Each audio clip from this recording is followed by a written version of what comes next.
اچھا پھر اس کو آگے آپ بڑھ کے اگر دیکھیں تھوڑا سا اور دیکھتے ہیں کہ یہاں اب ہم آ جاتے ہیں دعا کے اوپر کہ کوئی دعا اگر پوری نہ ہو تو یہاں پر بھی میں آپ سے یہ تو میں نے آپ کو ایک بتائی تھی نا کہ ایک آزمائش کے بارے میں بتایا تھا ناگواری اور ناگوار ہونے والی. لیکن یہاں پر اب جو میں آپ سے بات کر رہی ہوں وہ یہ کر رہی ہوں کہ اللہ تعالیٰ سے اگر کوئی دعا بھی آپ کی پوری نہ ہو, ایک تو خواہش پوری نہیں ہو, میں نے جیسے بتایا آپ کو رشتے کی مثال دی. اب یہ ہے کہ آپ کو اللہ تعالیٰ سے دعا کر رہے ہیں مگر آپ کی دعا وہ پوری نہیں ہو رہی ہے. جیسے میں ایک مثال, کچھ مثالیں اس میں بھی آپ کو دے دیتی ہوں. تو اس میں یہ کہ انسان یہ سمجھے کہ میری نظر بھی محدود ہے, میری سوچ بھی محدود ہے. انسان شارٹ سائٹڈ ہے جس کی بنا پہ وہ دنیا میں آگے ہونے والے آپ کے جو آگے کے 20 سال ہیں آپ ان کے بارے میں نہیں جانتے نا, ہمیں نہیں پتا انسان کو. تو وہ آگے آخرت کا نفع و نقصان کیا سمجھے گا. ایکچولی انسان کا یہ پرابلم ہے جو اللہ تعالیٰ کہہ رہے ہیں نا یہ کیوں شر مانگتا ہے. عقل ہونی چاہیے نا اس کو, لیکن وہ اس لیے شر اپنے لیے مانگنے لگتا ہے کیونکہ اس کو آگے کا دنیا کا ہی نہیں پتا کہ کیا دنیا میں ہونے والا ہے. اتنا یعنی اس کی جو پہنچ ہے وہ کم ہے, محدود ہے, بہت محدود سوچ ہے. تو اس میں اب ہم دیکھتے ہیں کہ جیسے آپ مثال ایک سمجھیں کہ اب کسی نے, کوئی ماں ہے اس کو بڑی خواہش تھی کہ بیٹا جو ہے نا باہر پڑھنے جائے, بڑی پیٹ کاٹ کے اس کے لیے سمجھے آپ پیسے جمع کیے اور ماں باپ نے بڑی سیکریفائسز دی, باہر کی یونی میں بھیجنے کی کوشش کی, لیکن کچھ ایسا ہوا کہ وہ نہیں جا پایا. ٹھیک ہے, اب جب ایک دفعہ دیکھ لیا کہ اللہ تعالیٰ کی طرف سے فیصلہ آ گیا, ہر طرح سے کوشش کر کے دیکھ لی, نہیں ہو رہا, جانے کا نہیں معاملہ آ رہا ہے. اب اس میں انسان کو کیا سمجھنا چاہیے کہ اللہ تعالیٰ کی بہت بڑی بہتری ہے. ہو سکتا ہے کہ یہ میرا لڑکا اگر باہر جاتا تو آخرت اپنی سے ہاتھ دھو بیٹھتا, وہاں کسی شر کا شکار ہو جاتا, کسی فتنے کا شکار ہو جاتا. ہو سکتا ہے والدین کو ٹوٹلی بھول جاتا کہ انہوں نے میرے لیے کیا محنت کی کیا نہیں کی, سب کچھ بھلا دیتا. اور اس کے بعد یہ بھی ہو سکتا تھا کہ پلٹ کے نہ پوچھتا, نہ شادی بیاہ کرتا, وہیں کسی کرسچن وغیرہ لڑکی سے شادی کر لیتا. تو اللہ تعالیٰ کی بہتری اس میں ہے یقیناً. اگر اللہ تعالیٰ نے اور یہ بات یاد رکھیں کہ روزی اللہ نے جتنی دینی ہے تو وہ تو قسمت سے دینی ہے, جو وہاں پر ملتی اللہ تعالیٰ نے اگر وہاں نہیں رکھی تو یہاں مل جائے گی. ٹھیک, اسی طرح کسی کا بیٹا کوئی چاہتا ہے کہ اپنا بیٹے کے بارے میں کہ وہ نہیں جائے, لیکن اس کا آپ دیکھ رہے ہیں کہ آٹومیٹک سب کچھ ہوتا چلا گیا, وہ چلا گیا. تو اب آپ یہ سمجھیں کہ اللہ نے کوئی بہتری رکھی ہوگی, کیا پتا وہاں جا کے وہ دین سے اور قریب ہو جائے. اور ایسا ہوتا ہے, آپ خود آپ جانتے ہوں گے ہمارے اپنے خاندان میں جو امریکہ میں کچھ بچے گئے تو وہ تو یہاں دین پہ نہیں تھے, وہاں تھے ہی نہیں دین پہ بالکل, نماز کا مشکل پڑھتے تھے. وہاں تو جا کے وہ ایسے داڑھی اور جو ہے وہ جو ان کے اسلامک سینٹرز ہوتے ہیں وہاں پہ جو ہے درس وغیرہ اور تراویاں پڑھنا, مسجدوں میں جانا, یہ سب انہوں نے شروع کر دیا الحمدللہ. تو اب یہ تو اللہ جانتا ہے نا کس انسان کی کس چیز میں بہتری ہے. اس لیے دعا کر کے معاملے کو اللہ پہ چھوڑ دیجئے. پھر آپ اللہ کے پیچھے نہ پڑ جائیں, جس کو ایک ورڈ ہوتا ہے نا کہ, یا میں آپ کو یوں زیادہ کہوں گی محتاط انداز بات کرنے کا یہ ہے کہ اس چیز کے پیچھے نہ پڑ جائیں. کہ ایک جیسا بچہ نہیں ہوتا کہ بس مجھے یہ چاہیے ہے, بس مجھے یہ چاہیے, مجھے یہی چاہیے, یہ نہ کریں. دعا مانگ کے نا اللہ پہ معاملہ چھوڑ دیں کہ اللہ تعالیٰ یہ میں نے دعا کر لی, اب آپ کی بہتری ہے, آپ کی مصلحت ہے, اس میں میرے لیے خیر ہے, تو اللہ تعالیٰ تو اس سے مقدر کر دے, جس کو ہم استخارہ بھی کہتے ہیں. لیکن استخارہ بہرحال یہ چیز نہیں ہوتی ہے. میں ایک تھوڑا آپ کو کلیئر کر دوں. استخارہ جو ہوتا ہے نا وہ کسی چیزوں کے درمیان ہوتا ہے. جیسے میں آپ کو بتا دوں رشتوں کے لیے خاص طور پہ. اس کے علاوہ آپ 2 گھر لے رہے ہیں, یعنی 2 گھر دیکھے آپ نے, ایک گھر آپ کو لینا ہے, ان کے بٹوین آپ استخارہ کر سکتے ہیں. آپ جیسے مثال کے طور پہ کوئی دینی یہ ادارہ ہے, آپ یہ بلڈنگ جیسے لے رہے ہیں, ہو سکتا ہے یہ بلڈنگ ہے اور ایک اور بلڈنگ میں سے چوز کرنا ہے, تو استخارہ کیا جاتا ہے اور کرتے ہیں, کیا گیا جیسے یہاں کے لیے بھی. تو اس طرح کوئی بزنس کر رہا ہے, آپ کے ہسبینڈ کر رہے ہیں, آپ کرنا چاہ رہے ہیں, تو آپ استخارہ کر لیں. یہ موٹی موٹی چیزوں میں استخارہ کیا جاتا ہے. یہ آپ اس کو ہیبٹ نہ بنائیں. جیسے ایک دفعہ کسی نے یہ بات بتائی تھی کہ میں صبح اٹھتے ہی استخارے کی ایک دعا پڑھ لیتی ہوں. تو ہماری جو ٹیچر تھی انہوں نے اس چیز سے منع کیا. انہوں نے کہا یہ کوئی طریقہ نہیں, یہ کوئی کھیل نہ بنائیں استخارے کو, کہ کوئی وجہ نہیں, کوئی ریزن نہیں, صبح اٹھتے کے ساتھ ہی استخارے کی دعا پڑھ لی یا نماز پڑھ لی, یہ طریقہ نہیں ہے. اگر جب ضرورت ہے استخارہ تب کیا جائے گا. تو اسی طرح آپ کی میری زندگی میں بہت ساری چیزیں ہوتی ہیں جو ہم ویسے ہی دعا مانگ رہے ہوتے ہیں, تو ہر چیز میں جو ہے نا وہ استخارہ نہیں ہوگا. کچھ چیزوں میں آپ اللہ پہ آپ کو چھوڑنا پڑے گا کہ اللہ تعالیٰ آپ کی بہتری آپ کی مسئلہ ہے تو آپ اس میں خیر ڈال دیں تو میری اس دعا کو قبول کر لیں. ٹھیک ہے, ہر وقت ہر چیز میں استخارہ نہیں ہوتا. پھر اس کے بعد کچھ مثالوں سے آپ دیکھیں کہ جیسے اولاد کا معاملہ ہے, کسی کی اولاد بیٹا ہے, سوچ رہے ہیں اللہ نے اس میں بہتری دی, بیٹی نہیں ہے. کسی کی بیٹی نہیں, وہ سوچے اس میں بہتری ہے, بیٹی نہیں میری.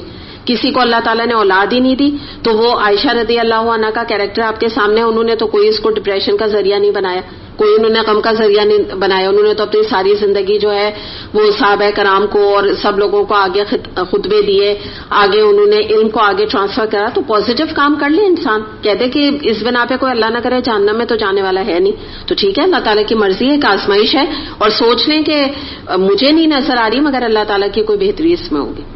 پھر اس کے بعد یہ ہے کہ مثال کے طور پہ آپ یہ دیکھیں کہ دولت کی بعض دفعہ لوگوں کو بڑی خواہش ہوتی ہے, لوگ تمنا کرتے ہیں, مانگتے ہیں اللہ تعالیٰ سے, لیکن بعض دفعہ یہ ہوتا ہے کہ وہ لیول نہیں آ پاتا یا اتنی دولت نہیں مل پاتی جتنی خواہش ہوتی ہے. تو اس وقت یہ سوچنا چاہیے کہ ہو سکتا ہے کہ اگر مجھے دولت ملتی تو میں فلاں شخص کی طرح اس دولت کو سنبھال نہیں پاتی یا سنبھال نہیں پاتا, میں کسی حرام میں انڈلج ہو جاتا یا میں کوئی سود وغیرہ لینے لگتا. کوئی انسان کی اگر مردوں کی بات کریں یا اپنی کریں کہ میں خود بھی جو ہے اس دولت کی وجہ سے متکبر ہو جاتی, جیسے فلاں میں اتنا ظرف ہے کہ اتنی دولت کے باوجود وہ متکبر نہیں, میں ہو جاتی. یا کسی کو حسن نہیں ملا تو ہر وقت یہ غم کرنا کہ میری تو شکل اچھی نہیں, میں تو اتنی معمولی شکل کیوں. ہو سکتا ہے وہ لڑکی یہ سوچے کہ اگر مجھے حسن ملتا تو میں اس کو سنبھال نہیں پاتی, میں کوئی ماڈل بن جاتی یا کوئی ایکٹریس بن جاتی یا میں کوئی اور اپنے حسن کو فلانٹ کر کے اور گناہ کا باعث بن جاتی. تو اس لیے اللہ تعالیٰ کی ہر بات میں, ہر کام میں اللہ تعالیٰ کی بہتری, ہر چیز میں اللہ تعالیٰ کی مصلحت ہے. تبھی ہمیں عائشہ رضی اللہ عنہا کے کیریکٹر سے یا اور بھی جو صحابہ کرام تھے, یا آپ سب سے بڑھ کے نبی کریم صلی اللہ علیہ وسلم کا ذات میں آپ یہ دیکھیے کہ آپ صلی اللہ علیہ وسلم کا کوئی بیٹا نہیں ہوا. آپ حدیث کی کتابیں کھنگال کے دیکھ لیجئے, آپ کو کوئی ضعیف اور موضوع حدیث, فیبریکیٹڈ حدیث بھی نہیں ملے گی جس میں نبی کریم صلی اللہ علیہ وسلم نے اللہ سے یہ شکوہ کیا ہو کہ اللہ تعالیٰ میں اتنا بڑا نبی اور آپ نے مجھے کوئی اولاد نرینہ بھی نہیں دی, بیٹا بھی نہیں دیا مجھے, یعنی اتنا تو میرا حق بنتا ہے. کبھی نہیں, آپ کو کوئی دعا ہی نہیں ملے گی. آپ دیکھیں آپ کے پاس یہاں سے آپ نے لی ہوں گی نا قرآنی دعائیں ہیں, مصنون دعائیں جو کہ اس میں شامل ہیں نورانی دعاؤں کے سیکشن میں نا, اس میں آپ نے یہ دعا پڑھی کبھی کہ اللہ تعالیٰ مجھے بیٹا دے؟ الگ سے کوئی دعا آنا چاہیے نا. حالانکہ ہم سوچیں کہ بھئی نبی کریم صلی اللہ علیہ وسلم نے کیوں نہیں مانگا, اس لیے کہ ان کو پتا تھا کہ اللہ کی بہتری اسی میں. انہوں نے اللہ تعالیٰ سے اور دعائیں مانگی. مثال کے طور پہ یہ ہے نا, ربنا آتنا فی الدنیا حسنۃ وفی الآخرۃ حسنۃ وقنا عذاب النار, یہ آپ بہت کثرت سے مانگا کرتے تھے. یا اللہم اجرنا من النار, یا صبح شام کی آپ دعائیں دیکھ لیجئے جس میں کہ آپ نے عافیت مانگی, یا فلاں فلاں دعائیں, آپ پوری لسٹ دیکھ لیجئے. تو مراد یہی ہے کہ یہ جو بات ہے نا, یہ بڑی امپورٹنٹ چیز ہے کہ انسان اس چیز کو سمجھ جائے کہ دعا کرنے کا یہ مطلب نہیں ہے ایک ضدی بچے کی طرح کہ جو دکان میں جا کے اپنی ماں کے آگے مچل جائے کہ جیسے کوئی 10,000 کا کھلونا ہے اور ماں افورڈ نہیں کر سکتی اور وہ کہے مجھے تو یہی چاہیے. ماں تو نہیں دلا سکتی, اس کے تو پورے منتھ کی سیلری 10,000 ہے مثال کے طور پہ شوہر کی, تو وہ ماں کہاں سے اس کو وہ ٹوائے دلائے گی؟ وہ لیٹ لیٹ کے چاہے رو رو کے اپنا حشر کر لے, وہ ماں نہیں دلائے گی. تو یہ کوئی بچے کی طرح نا, یعنی یہ جو طریقہ ہوتا ہے دعا مانگ کے اللہ تعالیٰ سے, اور پھر جب قبول نہیں ہو تو کیا کہنا اللہ تعالیٰ کے لیے ایسے شکوے کے الفاظ استعمال کرنا, اللہ تعالیٰ تو ہماری سنتا ہی نہیں. یہ سنا ہے نا آپ نے یہ جملے, ہم نے تو بڑی دعا کی اللہ سنتا ہی نہیں. اور یہ حدیث آتی ہے کہ تم میں سے جب تم دعا مانگو تو دعا میں جلد بازی نہ کرو. تو صحابہ کرام نے پوچھا جلد بازی کا مطلب کیا ہے؟ تو آپ نے فرمایا کہ دعا کر کے یہ کہنا اللہ تو ہماری دعا سنتا ہی نہیں. یعنی بھائی ویٹ تو کرو نا, کچھ انتظار کرو, جب اللہ تعالیٰ بہتر سمجھے گا دے بھی دے گا, نہیں سمجھے گا تو نہیں دے گا. ابراہیم علیہ السلام نے نبی کریم صلی اللہ علیہ وسلم کے لیے ایک نبی کے لیے دعا کی تھی, نہ جانے کتنے سالوں کے بعد وہ دعا قبول ہوئی. تو انہوں نے تو کوئی نہیں اللہ تعالیٰ سے یہ شکوہ کیا ابراہیم علیہ السلام نے کہ میں اتنا بڑا جو ہے وہ پیغمبر اور آپ نے مجھے دوست بنایا ہوا ہے, اور دوست کی اتنی سی بھی دعا آپ نہیں سنتے, نعوذ باللہ. یا آپ دیکھیں قوم لوط کا واقعہ کو آپ اپنے ذہن میں لائیں, یہ جو شر مانگنے والی بات ہے یہاں پہ. جب قوم لوط کا تباہ ہونے کا وقت آیا تھا تو جب فرشتے آئے اور انہوں نے ابراہیم علیہ السلام کو بتایا کہ یہ قوم تباہ ہونے والی ہے, ان کو عذاب استیصال آنے والا ہے, جو کہ آپ کو پتہ ہے نیز سے نابود کر دی جاتی ہے. تو ابراہیم علیہ السلام کے بارے میں قرآن میں یہ ورڈنگز آتی ہیں کہ انہوں نے اللہ تعالیٰ سے بحث کی. ٹھیک ہے, بحث کیا ہوتی ہے, یعنی یہ نہیں کوئی کہہ رہا بدتمیزی کا لیول ہے, لیکن بات کیا ہے نعوذ باللہ وہ لیول نہیں ہے, لیکن انہوں نے تھوڑا سا, آپ انگلش میں اچھا ورڈ ہے, آرگیو کیا. ٹھیک ہے, آرگیو میں یہ ہوتا ہے اپنے دلائل دینا, کچھ اپنے دلائل دیے کہ یعنی مراد یہ کہ اللہ تعالیٰ دیکھیے آپ ان کو جو ہے نا مت تباہ کیجئے. تو اس وقت اللہ تعالیٰ نے نہیں سنا ابراہیم علیہ السلام کی بات. انہوں نے کہا کہ نہیں, تمہیں نہیں پتا, مطلب یہ تو قوم جو ہے وہ میں اس کو ختم کر کے ہی چھوڑوں گا. اللہ تعالیٰ نے ان کی اس فرمائش کو یا ان کی اس بات کو ایکسپٹ نہیں کیا. اللہ تعالیٰ نے جو بہتر سمجھا وہی کیا. تو یہی والی بات ہے کہ اللہ تعالیٰ چاہے کوئی بڑے سے بڑے پیغمبر بھی جو ہیں ان کی بھی دعا اللہ تعالیٰ نے اس طرح سے ان کے کہنے سے, جس کو کہتے ہیں نا نیپوٹزم, اللہ تعالیٰ کیا نہیں ہے. جیسے ہمارے ہاں ہے نا اقربا پروری کے, کیونکہ بیٹا ہے تو انہی کا, یعنی ایک پرائم منسٹر ہے انہی کا بیٹا اگلا منسٹر وہ کھڑا ہوا ہے لائن میں, جیسے یہ ہمارے چل رہا ہے نا. ہمارے تو پاکستان میں یہ جیسے لگتا ہے کہ نسلی جو ہے نا اب یہ چیز چلے گی, ایسا لگ رہا ہے, چاہے وہ ڈیزرو کر رہا ہے یا نہیں کر رہا. تو یہ طریقہ نہیں ہے اللہ تعالیٰ کیا نا. اللہ تعالیٰ جس چیز کو بہتر سمجھتا ہے وہی اللہ تعالیٰ فیصلہ کرتے ہیں. نوح علیہ السلام نے کیا ریکویسٹ نہیں کی تھی اللہ تعالیٰ سے, ایک دفعہ کی تھی ریکویسٹ کہ اللہ تعالیٰ میرے بیٹے کو بچا لیجئے, لیکن اللہ تعالیٰ نے کہا یہ تو تمہارے گھر میں سے نہیں ہے, یہ تمہاری اولاد میں سے ہے ہی نہیں. یعنی مراد کیا ہے, یہ تو اس کے اندر کوئی کوالٹی ہے ہی نہیں کہ تمہارے پیغمبر کا بیٹا ہونے کے یہ قابل ہے, اس کو تو ڈوب جانے دو. تو آپ یہ سوچیں, سنی اللہ تعالیٰ نے نوح علیہ السلام کی, تو اور انہوں نے بعد میں اس بات کے اوپر کیا کیا, معافی مانگی اللہ تعالیٰ سے. اللہ تعالیٰ تو مجھے معاف کر دے کہ میں نے یہ کیسی دعا کر لی. تو اللہ تعالیٰ آئندہ نہیں مجھے معاف کریں کہ آئندہ میں آپ سے ایسی کوئی دعا کروں. تو آپ معاشرے میں آج کل وظائف کا ہے, تو اکثر لوگ ہمیں بھی کہتے ہیں کہ آپ کو مسئلہ آپ وظیفہ تو کریں, تو وظیفہ کرنے کا تو مطلب تو یہی ہوا کہ ہم زبردستی اللہ سے منوا رہے ہیں. بالکل, وہ وظیفہ ہے ہی نہیں, اوتھینٹک ہے ہی نہیں نا. نبی کریم صلی اللہ علیہ وسلم سے ثابت ہے. نمبر 1 چیز یہ ہے کہ یہ بدعت ہے.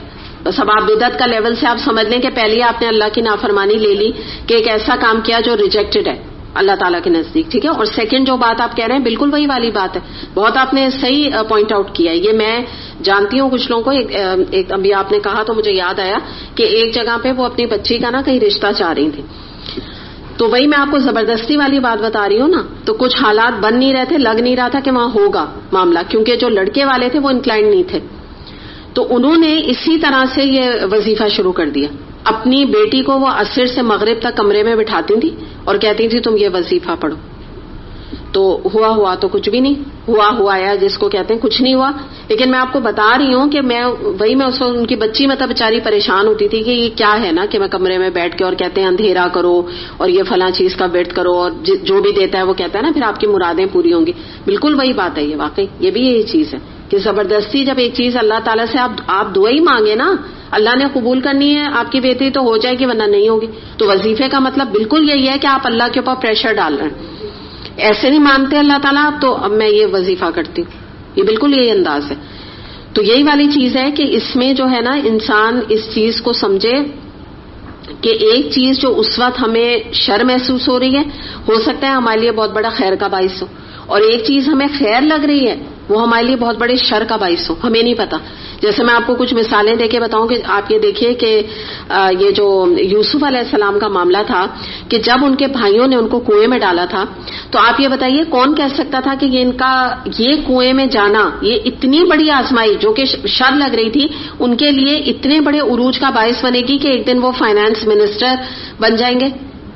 آپ بتائیں نا کہ کتنے بڑے, بلکہ وہ تو بعد میں کہتے ہیں نا کہ وہ ایک طرح سے بہت ہی اور زیادہ وہاں کے وہ مین, آپ سمجھے کہ وہ بادشاہ کے بعد یعنی نام بادشاہ کا رہ گیا تھا مصر میں, اور اصل میں تو وہی بن گئے تھے ایک طرح سے, سارا آرگنائزنگ کا کام تو وہی کرنے لگے تھے فائنانس کا. تو یہ جو کچھ چیزیں آزمائشیں اللہ تعالیٰ نے جب نبیوں کے اوپر ڈالی ہیں اور انہوں نے اف نہیں کیا, تو میری اور آپ کی مجال کیسے ہوتی ہے کہ ہم اللہ تعالیٰ سے کوشچن کرنے لگتے ہیں یا بدگمانی اختیار کرتے ہیں. فوراً آپ انبیاء پہ جایا کریے, ان کے کیریکٹر کو دیکھا کیجیے. یوسف علیہ السلام کا بھی معاملہ دیکھ لیں, وہ بیچارے اگر آپ یہ دیکھیے کہ کنویں میں رہے, انہوں نے کوئی اللہ سے شکوہ نہیں کیا, کہ اللہ تعالیٰ یہ آپ نے کہاں مجھے اٹھا کے ڈال دیا, یہ کیا میری زندگی ہے, کیا آپ نے میرے ساتھ کیا, کہاں تو خواب آپ نے مجھے چاند اور ستاروں کے دکھائے تھے اور بیٹھا تو میں کنویں میں ہوں, کیونکہ وقتی آزمائش تھی نا ان کی. اس کے بعد دیکھیے کیا نکھرے وہ, کیا اللہ نے ان کو نکھارا, کیا اللہ تعالیٰ نے ان کو مقام عطا فرمایا. جیل میں بھی گئے, جیل میں بھی ڈالے گئے, وہاں پر بھی ان کا کوئی شکوہ ہمیں نظر نہیں آتا. تو یہی بات ہے کہ دیکھیے دنیا میں جب آپ اور میں آ گئے نا تو کبھی میٹھا بھی ہمیں ملے گا, کبھی کچھ تھوڑا بہت کڑوا بھی ملے گا. یہ نہیں ہے کہ آدمی جو ہے نا وہ میٹھا میٹھا میرے لیے کہتے ہیں نا, کڑوا کڑوا تمہارے لیے, یہ نہیں ہوگا. ہم سب ایک کمبینیشن ہے اس کا, اور یہ اللہ کا انصاف ہے. ہم سب جتنے لوگ موجود ہیں, اور دیکھیے بات کیا ہوتی ہے, انسان بعض دفعہ کہتا ہے میری آزمائش جتنی ہے نا دوسری کی کچھ بھی نہیں, اس کو پتہ ہی نہیں آزمائش ہوتی کیا ہے. بات یہ ہوتی ہے کہ آپ کو اپنی لگ رہی ہے نا, جو انسان گزر رہا ہے اس کو زیادہ پتا ہے کہ اس کے لیے وہی چیز کتنی بڑی ہے جو شاید آپ کو نہیں لگ رہی. ایک اور بات کیا ہوتی ہے, میرا جو ایکسپیرینس ہے, میں 2 طرح کے لوگوں کو میں نے دیکھا ہے. ایک لوگ اپنی آزمائش کے اوپر بہت زیادہ صابر ہوتے ہیں, وہ لوگوں سے تذکرہ ہی نہیں کرتے, تو وہ لوگ جان ہی نہیں پاتے کہ یہ کس ٹرموائل سے یا رولر کوسٹر سے اس وقت ان کا دماغ گزر رہا ہے, پتہ ہی نہیں چلتا لوگوں کو. اور بعض لوگ بہت زیادہ جس کو کہتے ہیں نا آؤٹ اسپوکن ہوتے ہیں, تو وہ اتنا بولتے ہیں کہ دوسرا انسان کہتا ہے شاید ان کی زندگی میں کبھی کوئی خوشی آئی نہیں ہے. یعنی اتنے ناشکرے بھی کہہ لیجیے ہوتے ہیں, اتنے کمپلیننگ نیچر کے بھی ہوتے ہیں کہ دوسرے انسان کو لگتا ہے کہ ان پہ بڑی آزمائشیں آ رہی ہیں. تو یہ بھی حقیقت نہیں ہے. ہم نہیں جان سکتے کہ کون سامنے بیٹھا ہوا شخص جو بہت ہنس رہا ہے یا بہت بول رہا ہے تو وہ کس چیز سے گزر رہا ہے, یہ چیز انسان پتہ نہیں لگا سکتا. تو بہرحال یہی ہے کہ یہاں پہ اگر آپ تھوڑا سا اس کو اور سمجھیں تو بات یہی ہے کہ انسان جو ہے وہ بہت ہی جلد باز ہے اور اس کے اندر حوصلہ بہت کم ہے. پیشنس بھی نہیں ہے, استقامت بھی نہیں ہے, حوصلہ بھی نہیں ہے. ان تمام چیزوں کی کمی ہے. اس کی وجہ سے جب اسے کوئی تکلیف پہنچتی ہے تو بعض دفعہ وہ اپنے لیے ہلاکت کی جیسے بددعائیں کرنے شروع ہو جاتے ہیں, اور کبھی میں آپ کو یعنی سمک پر کے بتا رہی ہوں, اور کبھی کیا کرتا ہے اپنے لیے وہ چیزوں کا سوال کرنے لگ جاتا ہے جو اس کے لیے اچھی ہوتی نہیں لیکن زبردستی اللہ تعالیٰ سے مانگنے لگتا ہے. پھر اس طرح آپ دیکھیں کہ کبھی بھی انسان جو ہے اپنے لیڈرز کے لیے بد دعا نہ کرے, اپنے ملک کے لیے بد دعا نہ کرے. مثال کے طور پہ میں آپ کو یہ بتاؤں, جیسے میں آپ کو کہہ کیوں رہی ہوں کہ ہمارے یہاں جو پاکستان کا سیٹ اپ ہے نا اس کی وجہ سے اب, اور دوسرا لوگوں کو اویئرنیس بھی ایکچولی اب یہ جو اتنے زیادہ پروگرامز آنے لگے ہیں میڈیا پہ نا, پریس کے بارے میں, نیوز کے بارے میں, تو اس سے اویئرنیس بھی ہو گئی ہے, لوگوں کے کرپشن بھی سامنے آنے لگے ہیں. پہلے تو کچھ پتہ نہیں چلتا تھا. تو اس میں یہ ہے کہ بہتر یہ نہیں کہ ہم اپنے لیڈرز کی ہدایت کی دعا کر لیں.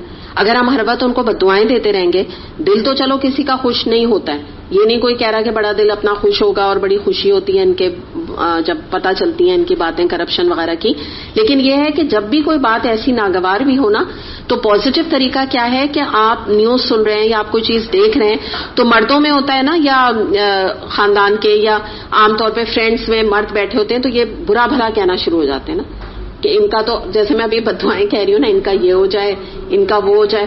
ہاں بالکل آپ ٹھیک کہہ رہی ہیں کہ عورتیں بھی کہنے لگتی ہیں کہ ان کا تو یہ ہو جائے وہ ہو جائے, اور یہ انہوں نے مہنگائی کر دی وہ کر دی, کیونکہ ایکچولی دل یہاں ایکسپوجر ہو گئی ہے نا. تو اب ایک عام عوام جو ہم ہیں, ہمیں بہت کچھ پتا چل گیا ان کے بارے میں, جو ان کی یہ باتیں چھپی رہتی تھیں.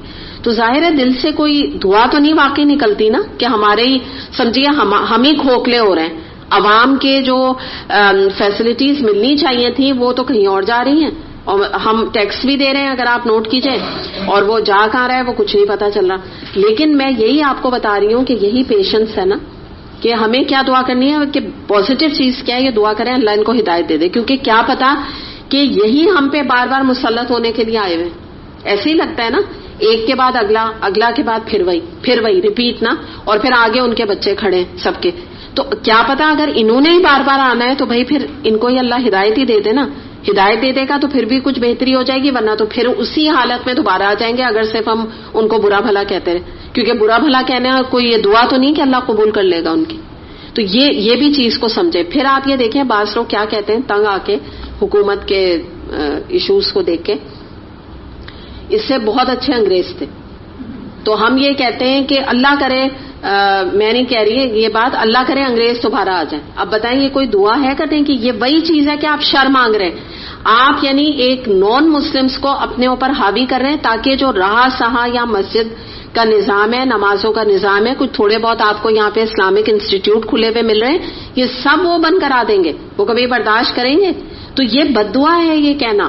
کیا اچھا ایک اور چیز, کیا آپ بیسکلی کیا مانگ رہے ہیں؟ آپ دوبارہ غلامی مانگ رہے ہیں. آپ تو دوبارہ مانگ رہے ہیں کہ ہمیں غلامی مل جائے. اور میں یہ اس لیے کہہ رہی ہوں, میں نے سنا ہے لوگوں کو بعض دفعہ جیسے وہ رومرز ہوتی ہے نا, تو کوئی کہتے ہیں کہ پتہ ہے تمہیں یہ امریکہ بیسکلی کیا کرنے والا ہے, اس کا پلان کیا ہے کہ یہ جو ہے نا ہمیں ہمارے اوپر حکومت کرے اور گریجولی یہ ہمیں نا آکوپائی کر لے گا. ایسے ہی میں کہہ رہی ہوں, افواہیں پھیلاتے ہیں لوگ, میں نہیں کہہ رہی.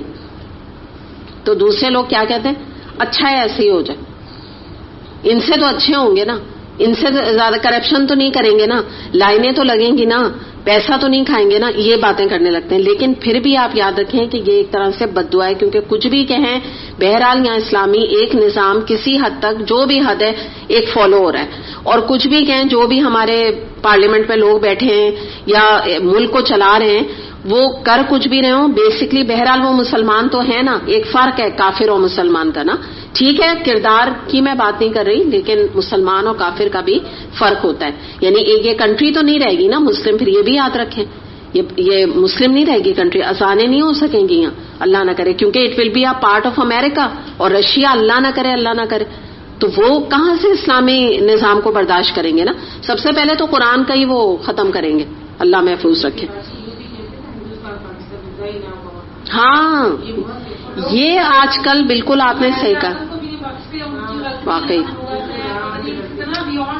ایگزیکٹلی. یہ تو جو نئی چیز آپ لوگ جو بات کر رہے ہیں, یہ میں نے بھی ریسنٹلی جو سنی تو مجھے بہت افسوس ہوا, کیونکہ پہلے تو یہ چیز ایک نا ہے نہیں گناہ, لیکن گناہ کے لیول تک لوگ سمجھتے تھے کہ یہ ایسا بھی کہیں گے کبھی ہم کہیں. کیونکہ دیکھیے جن لوگوں نے اپنا خون پسینہ لگایا ہے نا, انڈیا سے جو لوگ سیکریفائس دے کے آئے ہیں, تو وہ ان سے آپ کبھی پوچھیں تو وہ آپ کو بتائیں گے کہ کتنی سیکریفائسز کے بعد یہ ملک حاصل کیا گیا. تو جس کی بنا پہ نا یہ بھی ایک طرح سے بہت بڑی بددعا ہے کہ آپ لوگوں کو, اگر آپ کے رشتے دار انڈیا میں نہیں ہے نا, تو آپ اندازہ نہیں لگا سکتے. یعنی میں آپ کو بتا سکتی ہوں کہ میرے ریلیٹیوز انڈیا میں آپ کو بتا سکتی ہوں کہ ان کی جو فائنینشیل سٹیج ہے نا, وہ بیچارے جو شاید اس وقت تھے نا, ابھی تک بھی بس جس کو کہتے ہیں نا 19-20 کو امپروومنٹ ان کے اندر ہو گئی ہوگی تو ہو گئی ہوگی, لیکن اس سے زیادہ کچھ ہوئی نہیں ہے کوئی خاص. چاہے تعلیمی لحاظ سے بھی وہ بیچارے اتنے بڑھ گئے ہیں, لیکن وہ وہاں گرو نہیں کر پا رہے ہیں.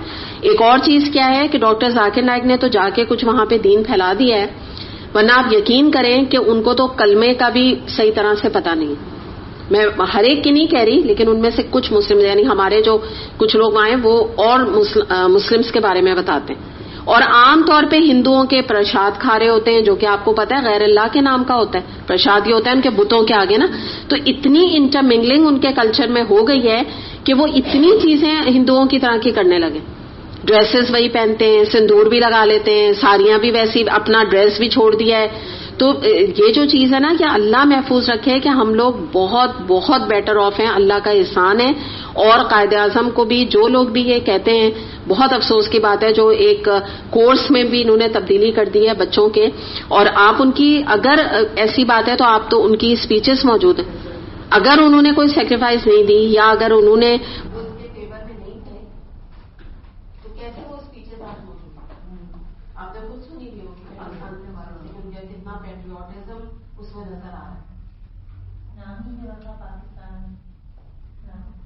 نام تو چودھری انہوں نے رکھا تھا نا رحمت علی نے, لیکن ایگزیکٹلی انہوں نے بہت سیکریفائس کی ہے. اور ہمارے والدین کو بتاتے ہیں, اور یہ میں ابھی تھوڑا سا ڈسکشن بھی کر رہی ہوں. تو اس میں یہ کہ جو قائد اعظم کا ویسے بھی آپ اگر آپ لوگوں کو پتا ہو کہ جو لاسٹ ایام تھے, لاسٹ سے بھی تھوڑا پہلے وہ بہت زیادہ دین کی طرف آ گئے تھے. تو خیر چلیں ہم کافی ادھر جا رہے ہیں, لیکن مراد یہی ہے, بالکل آپ لوگوں نے جو بات کی یہ بھی وہی چیز ہے کہ یہ کہنا کہ ہم ویسے ہی اچھے تھے یا یہ ڈیوائڈ ہی نہ ہوتا. اور یہ تو آپ کو پتا ہے, یہ بہرحال کون لوگ کہہ رہے ہیں, یہ کوئی اس کے سنسیئر تو نہیں ہے, نہ اسلام کے ساتھ اور نہ ہی اب لاکھ اپنے آپ کو بالکل پاکستان کے ساتھ نہ سنسیئر ہے, لاکھ وہ اپنے آپ کو ایسوسیٹ کرتے رہیں اور یہ کہتے رہیں. تو میں بھی ہر ایک کو یہ نہیں کہہ رہی کہ جو انڈیا سے قربانیاں دے کے آیا ہے تو ہر ایک ان میں سے بہت عظیم ہے, یہ میں بالکل نہیں آپ سے کہوں گی. بہت ان میں سے کچھ لوگ ہیں جو ڈیویشن کا شکار ہو گئے اور نام ہی ان کا رہ گیا ہے, صرف کہ جو نام ہوتا ہے, باقی تو اللہ ہی ان کو جو جس کو کہتے ہیں ہدایت دے.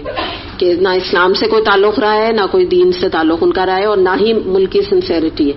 تو بس وہی بات ہے نا کہ بجائے ہم ان کو بد دعا دیں، ہم دعائی دے دیں کہ بھئی اللہ ان کو ہدایت دے دے کہ کچھ وہ آگے کی نسلیں جو ہیں ان کا کچھ بھلا کر جائیں، ورنہ جس اس پہ پہنچا دیا ہے تو بس اللہ ہی جو ہے وہ کچھ میریکل کرے تو کرے، ورنہ تباہ و بربادی میں کوئی کسر نہیں چھوڑی لوگوں نے.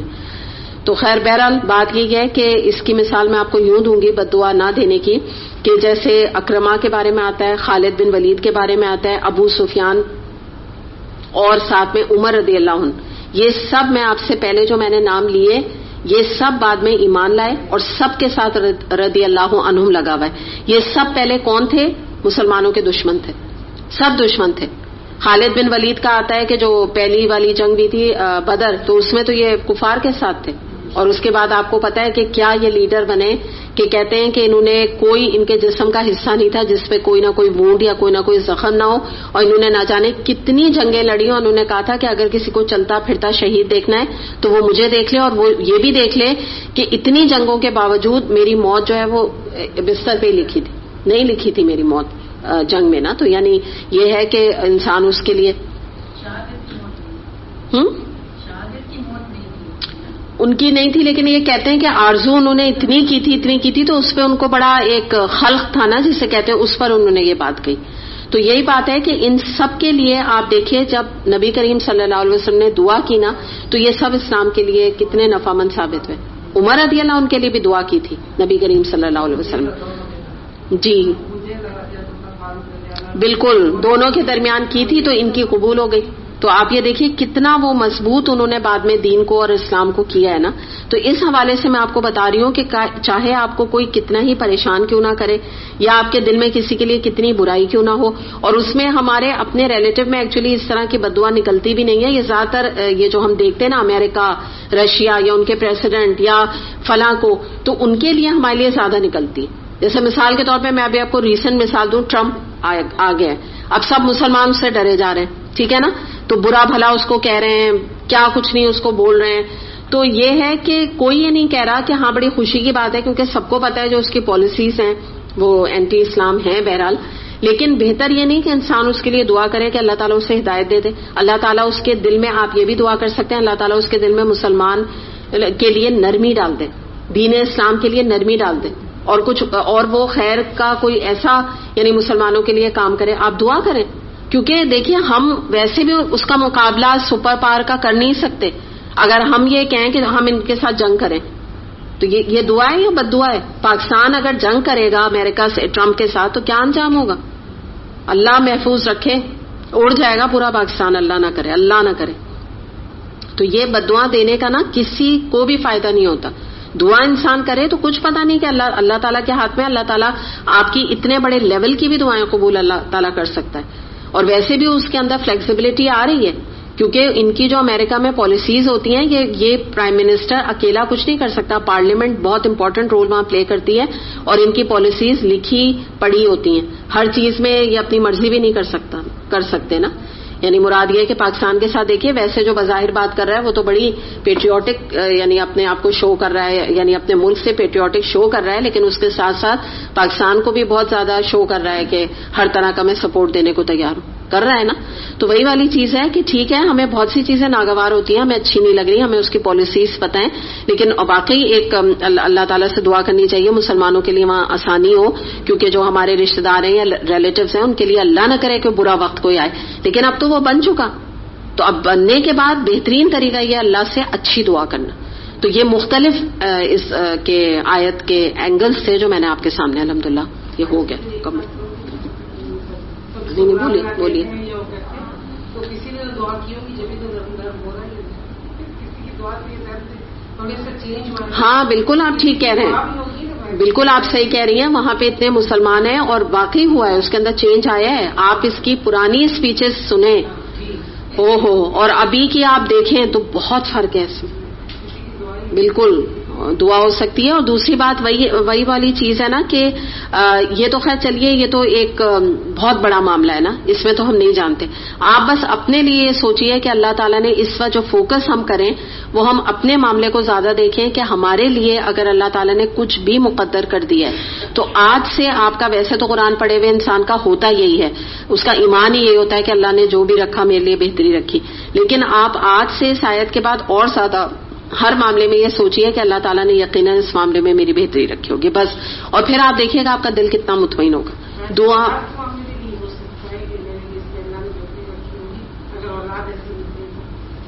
اولاد نافرمان, ہاں تو اس کے بارے میں بھی بالکل اللہ تعالیٰ کی کوئی نہ کوئی آزمائش ہے. بہتری کیا ہے دیکھیے, یہ اللہ کی آزمائش ہے, ٹھیک ہے نا.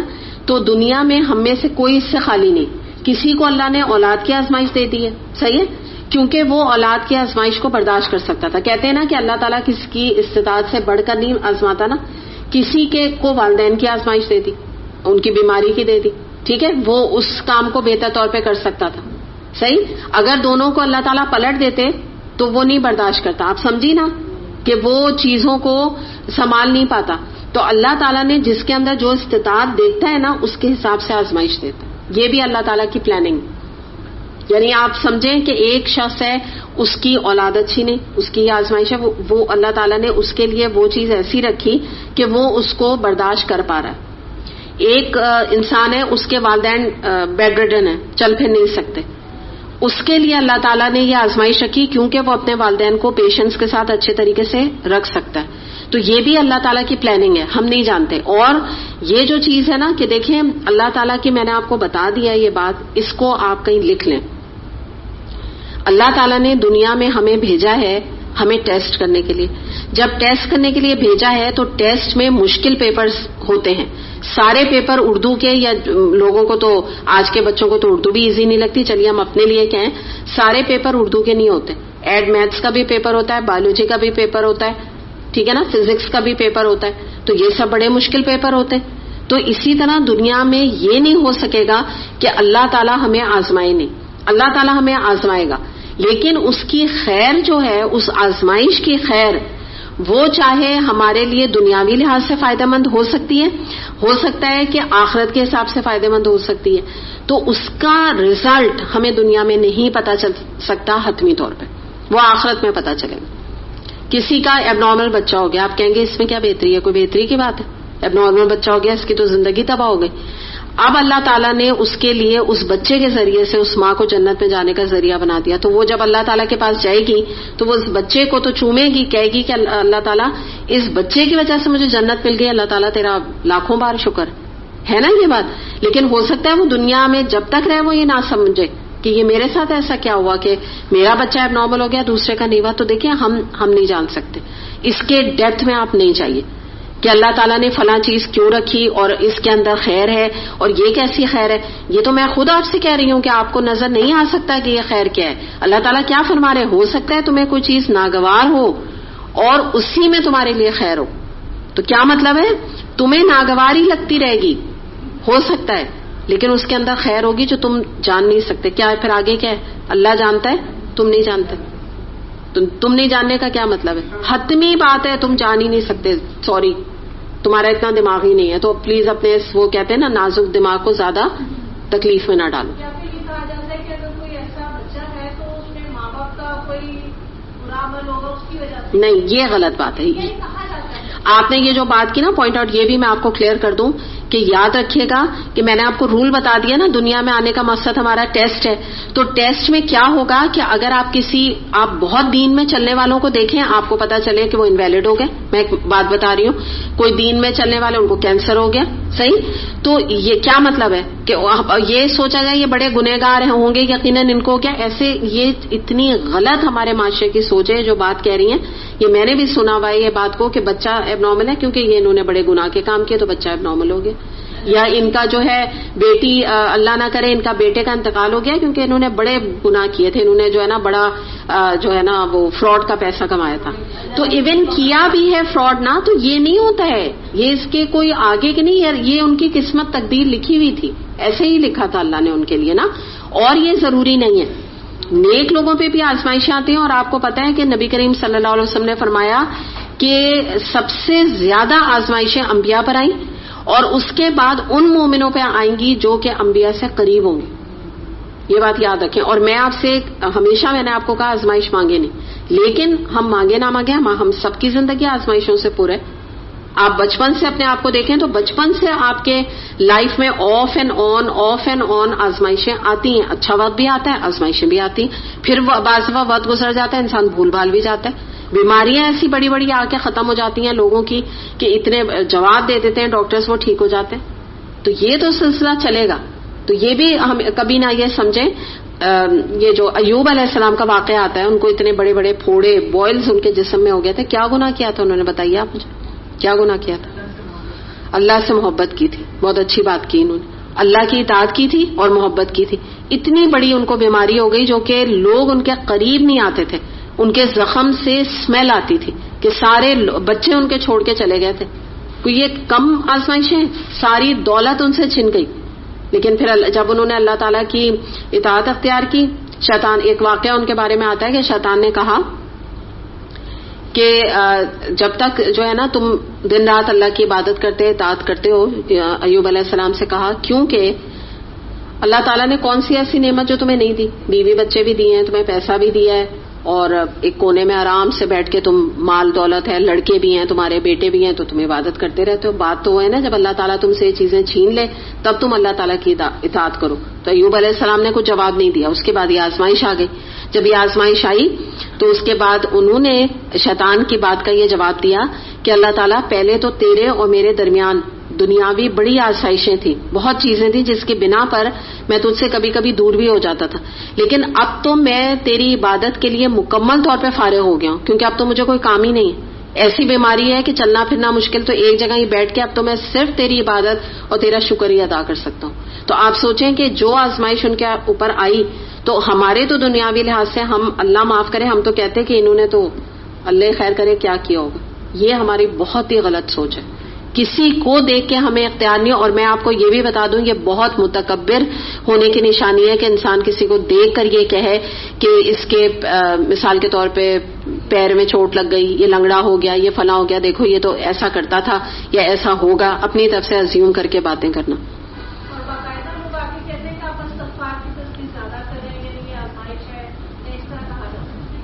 نہیں, وہ تو استغفار کے لیے تو سب کو کہنا چاہیے, ٹھیک ہے نا, لیکن جو آپ جو انداز کہہ رہی ہیں نا, طنزیہ انداز, یہ بہت غلط ہے. یہ کہہ کر یہ احساس دلانا غلط بات ہے, لیکن ویسے تو کہتے گئی ہیں کہ وہ غلط ہے. ہاں بالکل وہ چیز غلط ہے, لیکن ویسے میں آپ کو بتا دوں کہ جو حل ہے نا ان آزمائشوں کا, وہ واقعی استغفار کی تصویر کہ جب کوئی مصیبت آئے نا, کوئی پریشانی آئے, تو ویسے میں ایک ٹپ کے طور پہ آپ کو کہہ رہی ہوں کہ کثرت سے استغفار کریں, کیونکہ قرآن میں آیت کیا آتی ہے کہ تم میں سے جو اللہ کا تقوی اختیار کرے گا اور اللہ سے توبہ کرے گا تو اللہ تعالیٰ اس کے لیے تنگی میں سے فراخی کا راستہ نکال دے گا. تو تنگی ہے نا آزمائش ایک طرح سے, تو بہرحال وہ تو دیٹس اے ڈفرینٹ تھنگ.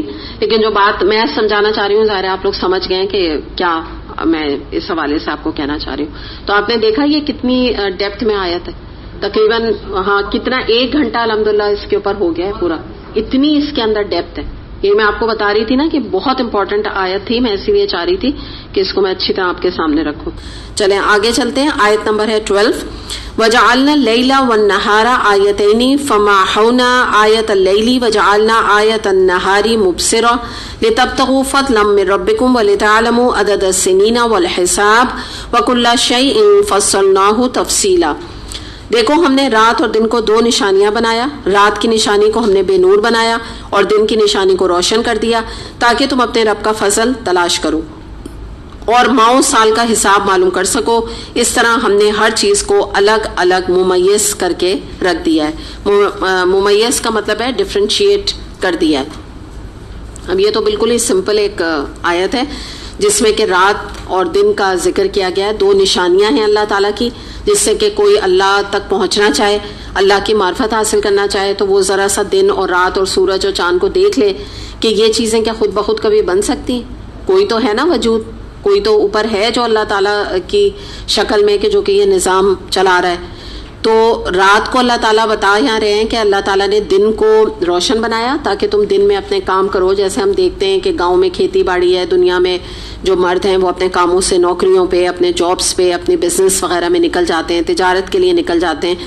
پھر اس کے بعد آپ دیکھیں کہ رات کو جب آپ دیکھیں تو اللہ تعالیٰ نے ایک ایسا اس کا ذریعہ بنایا کہ آہستہ آہستہ جو اندھیرا ہوتا ہے اس سے انسان کے جو نروز ہوتے ہیں نا وہ کام ڈاؤن ہوتے ہیں. آپ اگر سورج میں دیکھیں تو آپ کا دماغ جاگا ہوا ہوتا ہے, بالکل الرٹ ہوتا ہے.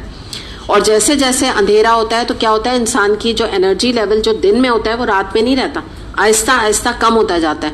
اور جیسے ہی اندھیرا ہوتا ہے تو کیا ہوتا ہے, آہستہ آہستہ کام بھی سب کے سمٹتے جاتے ہیں. جیسے انہیں پرندے لوٹ کے جاتے ہیں اپنے گھروں کو, بالکل اس طرح سے آپ دیکھیں مرد گھر میں آنا شروع ہو جاتے ہیں.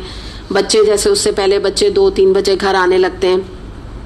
تو یہ جو لوگوں کی, افراد کی زندگی میں رات اور دن جس طریقے سے آتے ہیں تو اس طرح سے اللہ تعالیٰ اس کو اپنی نشانی قرار دے رہے ہیں کہ یہ اللہ تعالیٰ کی ایک نشانی ہے.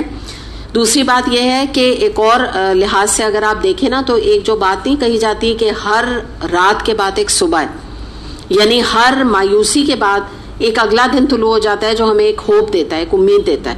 تو بالکل اس طرح قرآن میں بھی آیت آتی ہے نا, انا مع العسر یسرا, یعنی ہر تنگی کے ساتھ جو ہے وہ اللہ تعالیٰ نے آسانی رکھی ہے. اور آپ سمجھ لیجئے کہ اندھیرا جو ہے اس کو آپ اس سے ایک تھوڑا سا ایک میں آپ کو ڈفرینٹ اینگل یہاں دے رہی ہوں کہ اندھیرے کو آپ کمپیئر کر لیجئے کہ جب انسان کی زندگی میں آزمائشیں آتی ہیں. جیسے پچھلی آیت میں ہم نے دیکھا نا, کوئی برا وقت آ جاتا ہے, کوئی اللہ نہ کرے کوئی غم کی خبر آ جاتی ہے, تو وہ سمجھیے آپ کی زندگی کا اندھیرا ہوتا ہے. اور آپ اللہ نہ کرے کوئی ڈیتھ واقع ہو جاتی ہے گھر میں, کوئی بہت پرانا ساتھ ہے وہ چھوٹ جاتا ہے, کوئی لوگ مائگریٹ کر کے دوسرے ملکوں میں چلے جاتے ہیں, انسان کو بڑا ان کا غم ہو جاتا ہے. اس طرح کی باتیں ہوتی ہیں. تو ہوتا کیا ہے کہ یہ اللہ تعالیٰ نے سمجھیں کہ یہ رات رکھی. اس کے بعد کیا ہوتا ہے کہ جب ایسے آزمائشیں آتی ہیں اس میں انسان کو اللہ سے امید کا ہاتھ نہیں کھونا چاہیے. جیسے ہم نے بالکل آپ سمجھے, میں پچھلی آیت سے ریلیٹ کر کے آپ کو زیادہ سمجھانا چاہ رہی ہوں کہ مراد یہ ہے کہ یہ دنیا کا اللہ کا دستور ہے کہ جیسے دن ہے پھر رات ہے, پھر رات ہے پھر دن ہے. تو اس طرح انسان یہ سمجھے کہ یہ جو رات ہے میری آزمائشوں کی, یہ اندھیرے جو میری زندگی کے ہیں, یہ انشاءاللہ تعالیٰ بہت جلد چھٹ جائیں گے, دور ہو جائیں گے انشاءاللہ. آج ہیں یہ بالکل جیسے نا کل ایک صبح ضرور نکلے گی. تو تھوڑے دن کی یہ آزمائش ہے, تھوڑے دن کا یہ معاملہ ہے. انشاءاللہ تعالیٰ اللہ تعالیٰ دوبارہ سے میرے زندگی میں جو ہے وہ سورج کی روشنی یا ایک روشنی ایک اچھا افیکٹ دیتی ہے تو وہ میری بھی زندگی میں انشاءاللہ آ جائے گی. تو یہ سبق ہمیں ملتا ہے. اس کے بعد آپ اس طرح سے دیکھیے کہ قوموں میں بھی عروج اور زوال آتا ہے, اور عروج و زوال یہی ہوتا ہے کہ مثال کے طور پہ جب ان کا زوال ہوتا ہے تو وہ اندھیرے ہوتے ہیں, اور عروج جب ہوتا ہے تو آپ سورج کی روشنی کو اس سے کمپیئر کر لیں. جیسے مثال کے طور پہ ہمارے لیے قوم کا عروج اور زوال اگر ہم اسلامک پوائنٹ آف ویو سے بات کریں تو وہ پیسے سے نہیں مراد, میں یہاں بات کر رہی ہوں نا. یہاں پر جب ہم بات کریں گے وہ یہ کریں گے کہ اقوام میں یا قوموں میں عروج و زوال آتا ہے اللہ کی نافرمانی اور اطاعت کے حوالے سے. جیسے آپ ایک وقت دیکھیں اسلام کا تھا جب اللہ تعالیٰ نبی کریم صلی اللہ علیہ وسلم کا دور کے جب بہت زیادہ اللہ تعالیٰ کی یعنی جو صحابہ کرام کے اندر اللہ تعالیٰ کی اطاعت, اللہ کا ڈر اور تقوی کا جو معیار تھا وہ بہت بلند تھا, بہت اونچا تھا نا. پھر آہستہ آہستہ اور وقت آتا گیا, بہرحال تبا تابعی تک بھی اگر آپ دیکھیں تو بہت یعنی ان کے اندر اللہ کا تقوی اور ڈر بہت تھا. لیکن اگر آپ آج دیکھیں تو آپ کو جان کر تھوڑا سا ایک احساس ہوگا کہ آج ہم اپنے دین کے حوالے سے اگر دیکھیں یا اسلام کے کہاں وہ سٹینڈ کر رہا ہے تو آپ کو کیا کیفیت نظر آ رہی ہے؟ جی زوال ہے نا, یعنی عروج تو کہہ ہی نہیں سکتے, زوال پذیر ہے. پذیر کا مطلب ہوتا ہے اور ہی ہوتا جا رہا ہے, ہوتا ہی جا رہا ہے نا. تو یہی والی جو چیز ہے اس میں بھی ہمیں آپ کو اور ہمیں یعنی ہم لوگوں کو یہ ہوپ کیا رکھنی ہے قرآن پڑھنے والے لوگوں کو کہ اگر آج ہمیں اتنا بڑا عروج نہیں نظر آ رہا اور ایک تھوڑی ڈپریسو کنڈیشن اسلام کی نظر آ رہی ہے تو ہمیں اپنے حصے کا کام کر کے جانا ہے, آپ کو اور مجھے. ہم جتنا زیادہ اس اپنے ڈاؤن ٹروڈن دین کو ہم سربلند کر سکتے ہیں ہم اس کی کوشش کریں. ہم اللہ کی اس کتاب کو جتنا اونچا کر سکتے ہیں, اور اونچا یہ پیڈسٹل پہ رکھنے کو نہیں کہہ رہی میں, مراد یہ ہے کہ جتنا زیادہ ہم اس کو عزت دے سکتے ہیں, تعظیم دے سکتے ہیں, اپنی زندگیوں میں شامل کر سکتے ہیں. اور کیونکہ دیکھیں جب تک اب پہلا سٹیپ تو اپنی زندگی میں اس کو ہمیں شامل کرنا ہے نا, اس کے بعد اس کو جتنا پھیلا سکتے ہیں, جتنا زیادہ اس کی تعلیمات کو عام کر سکتے ہیں. اور آج کل تو بہت آسان واٹس ایپ کے ذریعے ہیں کہ جس سے کہ آپ فلائر کا جو ہے نا واٹس ایپ کی پکچر لے کے آپ جگہ جگہ فلائرز کو بھیج دیجئے, رینڈم, اور لوگوں کو بھی آپ بھیجیں کہ آپ اس پیغام کو آگے پہنچا دیں. تو کس امید کے ساتھ آپ کو اور مجھے یہ کام کرنا ہے کہ کل انشاءاللہ تعالیٰ ایک چمکتا ہوا سورج نکلے گا. کس کا؟ ہمارے دین کا, ہمارے اسلام کا. آج نہیں ہے کوئی بات نہیں, آگے ہم اس دین کو اور اسلام کی جو اللہ تعالیٰ کے احکامات ہیں اور جو ایک اسلامی سوچ ہے وہ ہم آگے ٹرانسفر کر کے چلے جائیں. اور میں بھی ہم دنیا سے چلے جائیں, ہم اتنا بڑا عروج نہ دیکھ پائیں. ایک اور چیز کیا ہے کہ اپنے بچوں میں آگے اس دین کو ٹرانسفر کر کے جائیں. ایسا نہ ہو کہ آپ اور میں اللہ نہ کرے اس وقت سے پہلے اس دنیا سے چلے جائیں کہ جب تک کہ ہمارے بچوں کے اندر یہ دین جو ہے وہ انگرینڈ نہیں ہو جائے. یہ دین کا جو ایک تصور ہے یا ایک دین کی جو محبت ہے, اللہ تعالیٰ کی جو محبت ہے, وہ ان کے اندر جب تک آ نہ جائے. تو یہ بھی جو ٹرانسفر آف ایک طرح سے ہوتا ہے نا, پاور کہتے ہیں نا دنیا میں, تو یہ جو ٹرانسفر آف لو ہے اللہ تعالیٰ کے لیے, یہ جب تک ہم سے ہو نہ جائے نا, ہمیں چین سے نہیں بیٹھنا چاہیے. کوشش اپنی کرتی رہیں. اگر آپ میں سے کوئی کہتا ہے کہ بھئی میرے اولاد ایسی نہیں, مجھے تو نہیں نظر آتا کہ وہ آگے جا کے اس دین کو کوئی سنبھالنے والے بنیں گے, تو یہی والی چیز ہے کہ اپنی امید نہ چھوڑیں اللہ تعالیٰ سے. ہمیں نہیں پتا کہ اللہ تعالیٰ کب کس کی دعا کو, آپ کی ایک ماں کی دعا کو کب اللہ تعالیٰ سن لے انشاءاللہ تعالیٰ نا. تو بہرحال اوور آل اگر آپ دیکھیں تو, اگر سمپلی آپ دیکھیں تو ایک آیت اللہ تعالیٰ کی نشانی رات و دن کے حوالے سے ہے, لیکن اگر آپ تھوڑا اور بات کریں تو اس میں ہمیں قوم کا بھی اور انسان کی اپنی زندگی کا بھی عروج اور زوال نظر آتا ہے. آگے چلتے ہیں. آگے بھی یہ بہت امپورٹنٹ آیت ہے. یہ ہے آیت نمبر 13. وَكُلَّ إِنسَانٍ أَلْزَمْنَاهُ طَائِرَهُ فِي عُنُقِهِ وَنُخْرِجُ لَهُ يَوْمَ الْقِيَامَةِ كِتَابًا يَلْقَاهُ مَنشُورًا. ہر انسان کا شگون ہم نے اس کے اپنے گلے میں لٹکا رکھا ہے, اور قیامت کے روز ہم ایک نوشتہ اس کے لیے نکالیں گے جسے وہ کھلی کتاب کی طرح پائے گا. پڑھ اپنا نامہ اعمال, آج اپنا حساب لگانے کے لیے تو ہی کافی ہے. اچھا, یہ بھی بڑی امپورٹنٹ آیت ہے. اس کو سب سے پہلے ہم یہ دیکھتے ہیں کہ اللہ تعالیٰ ہمیں ایک بات بتا رہے ہیں. وہ یہ بات بتا رہے ہیں کہ ہر انسان کا شگون ہم نے اس کے اپنے گلے میں لٹکا رکھا ہے. اچھا, جب میں شگون کا ذکر کروں گی تو آپ کہیں گے کہ اسلام میں تو شگون کا کوئی ذکر ہی نہیں ہے, اور اس کو تو برا سمجھا جاتا ہے شگون کے لفظ کو نا. تو اب میں یہاں پر آپ کو بتا رہی ہوں کہ شگون سے, یا یہ جو ہے نا طائر جو ہے, اس سے کیا مراد ہے. مراد کیا ہے یہاں پہ, جب ہم الزمناہو کا ورڈ اگر آپ دیکھیں قرآن میں تو اس سے مراد ہے چپکا ہوا ہونا. ٹھیک, طائرہو جو ورڈ ہے اس سے مراد ہے نمایاں ہونا. ٹھیک, تو آپ نے دیکھا ہے خانہ کعبہ کے دروازے کو کیا کہتے ہیں, مقام ملتزم. کیوں کہتے ہیں؟ کیونکہ لوگ وہاں جا کے دروازے سے لپٹ کر دعائیں مانگتے ہیں. تو یہی مراد ہے نا, الزمناہو, ملتزم اس سے نکلا ہے. اچھا, یہ جو طائرہو ہے نا, یہ پرندے کے لیے استعمال کیا جاتا ہے. اگر آپ اس کو عربک ڈکشنری میں دیکھیں, طائرہو سے مراد پرندہ ہو گیا. اب آپ یہاں کہیں گے کہ شگون اور پرندہ, اور اس سے کیا مقصد ہے. تو اس کا میں تھوڑا سا آپ کو ہسٹوریکل بیک گراؤنڈ بتا دیتی ہوں تاکہ بات آپ سمجھ لیں. مشرکین مکہ جو ہے وہ پرندوں سے شگون لیا کرتے تھے. یعنی ان کا طریقہ کیا تھا کہ وہ پرندوں کو اڑاتے, جیسے ایک آپ نہیں وہ اس سے اچھا بات سمجھیں گے, فال نکالنا کبوتر کے ذریعے نکالی جاتی ہے نا, طوطے کے ذریعے سے. ٹھیک ہے, شکر ہے میں کبھی نکلوائی نہیں نا.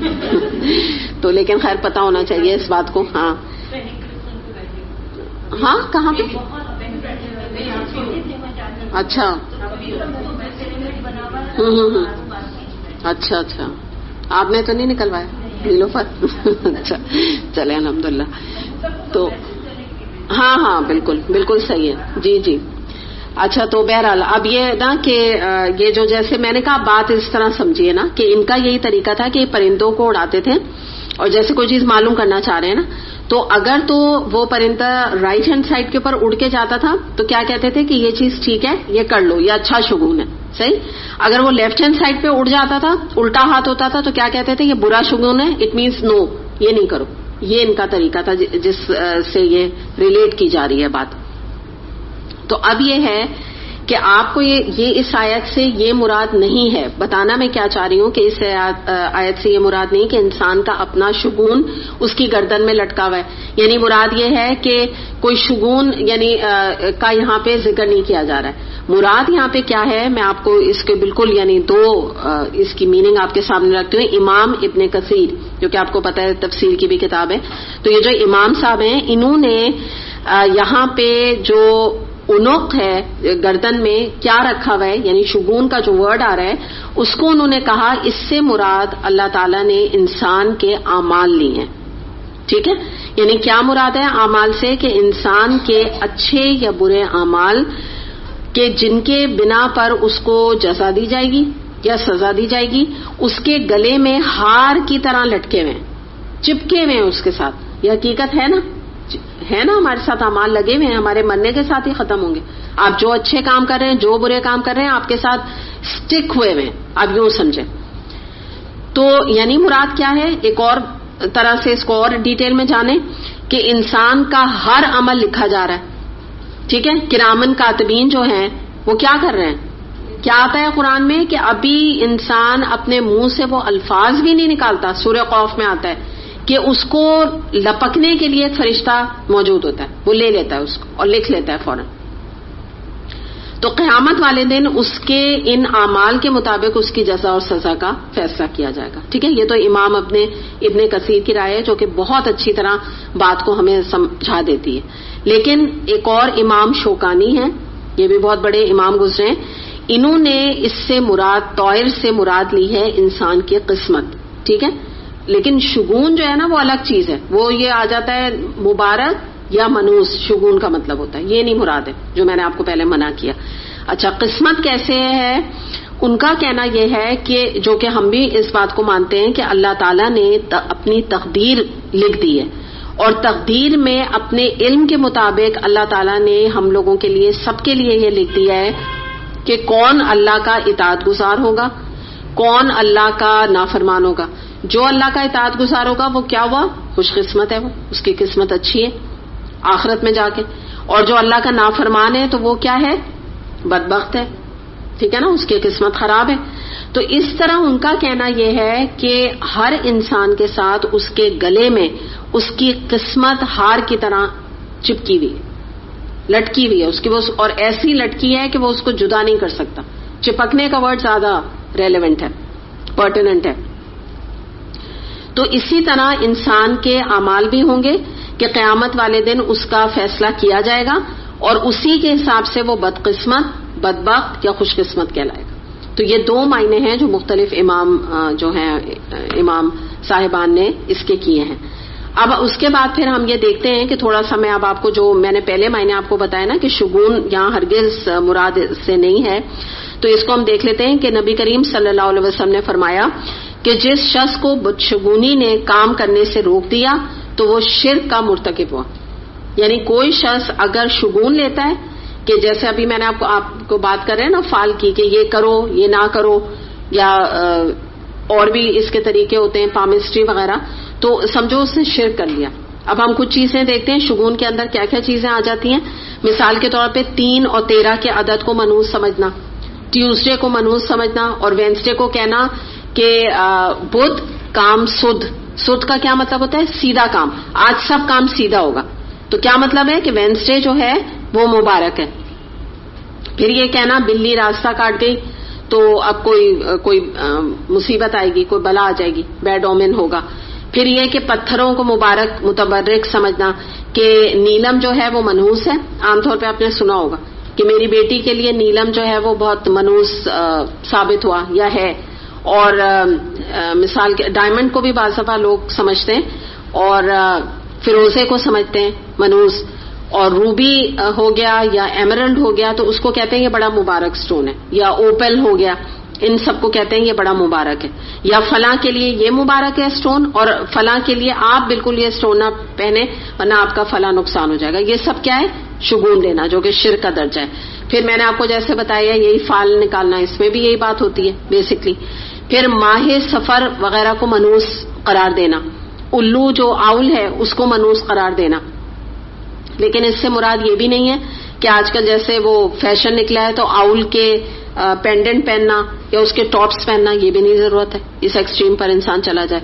پھر یہ کوے کا بولنا کہ مہمان آنے والے ہیں یا اس طرح کی باتیں سمجھنا، ہاں یہ سمجھتے ہیں کچھ لوگ نا.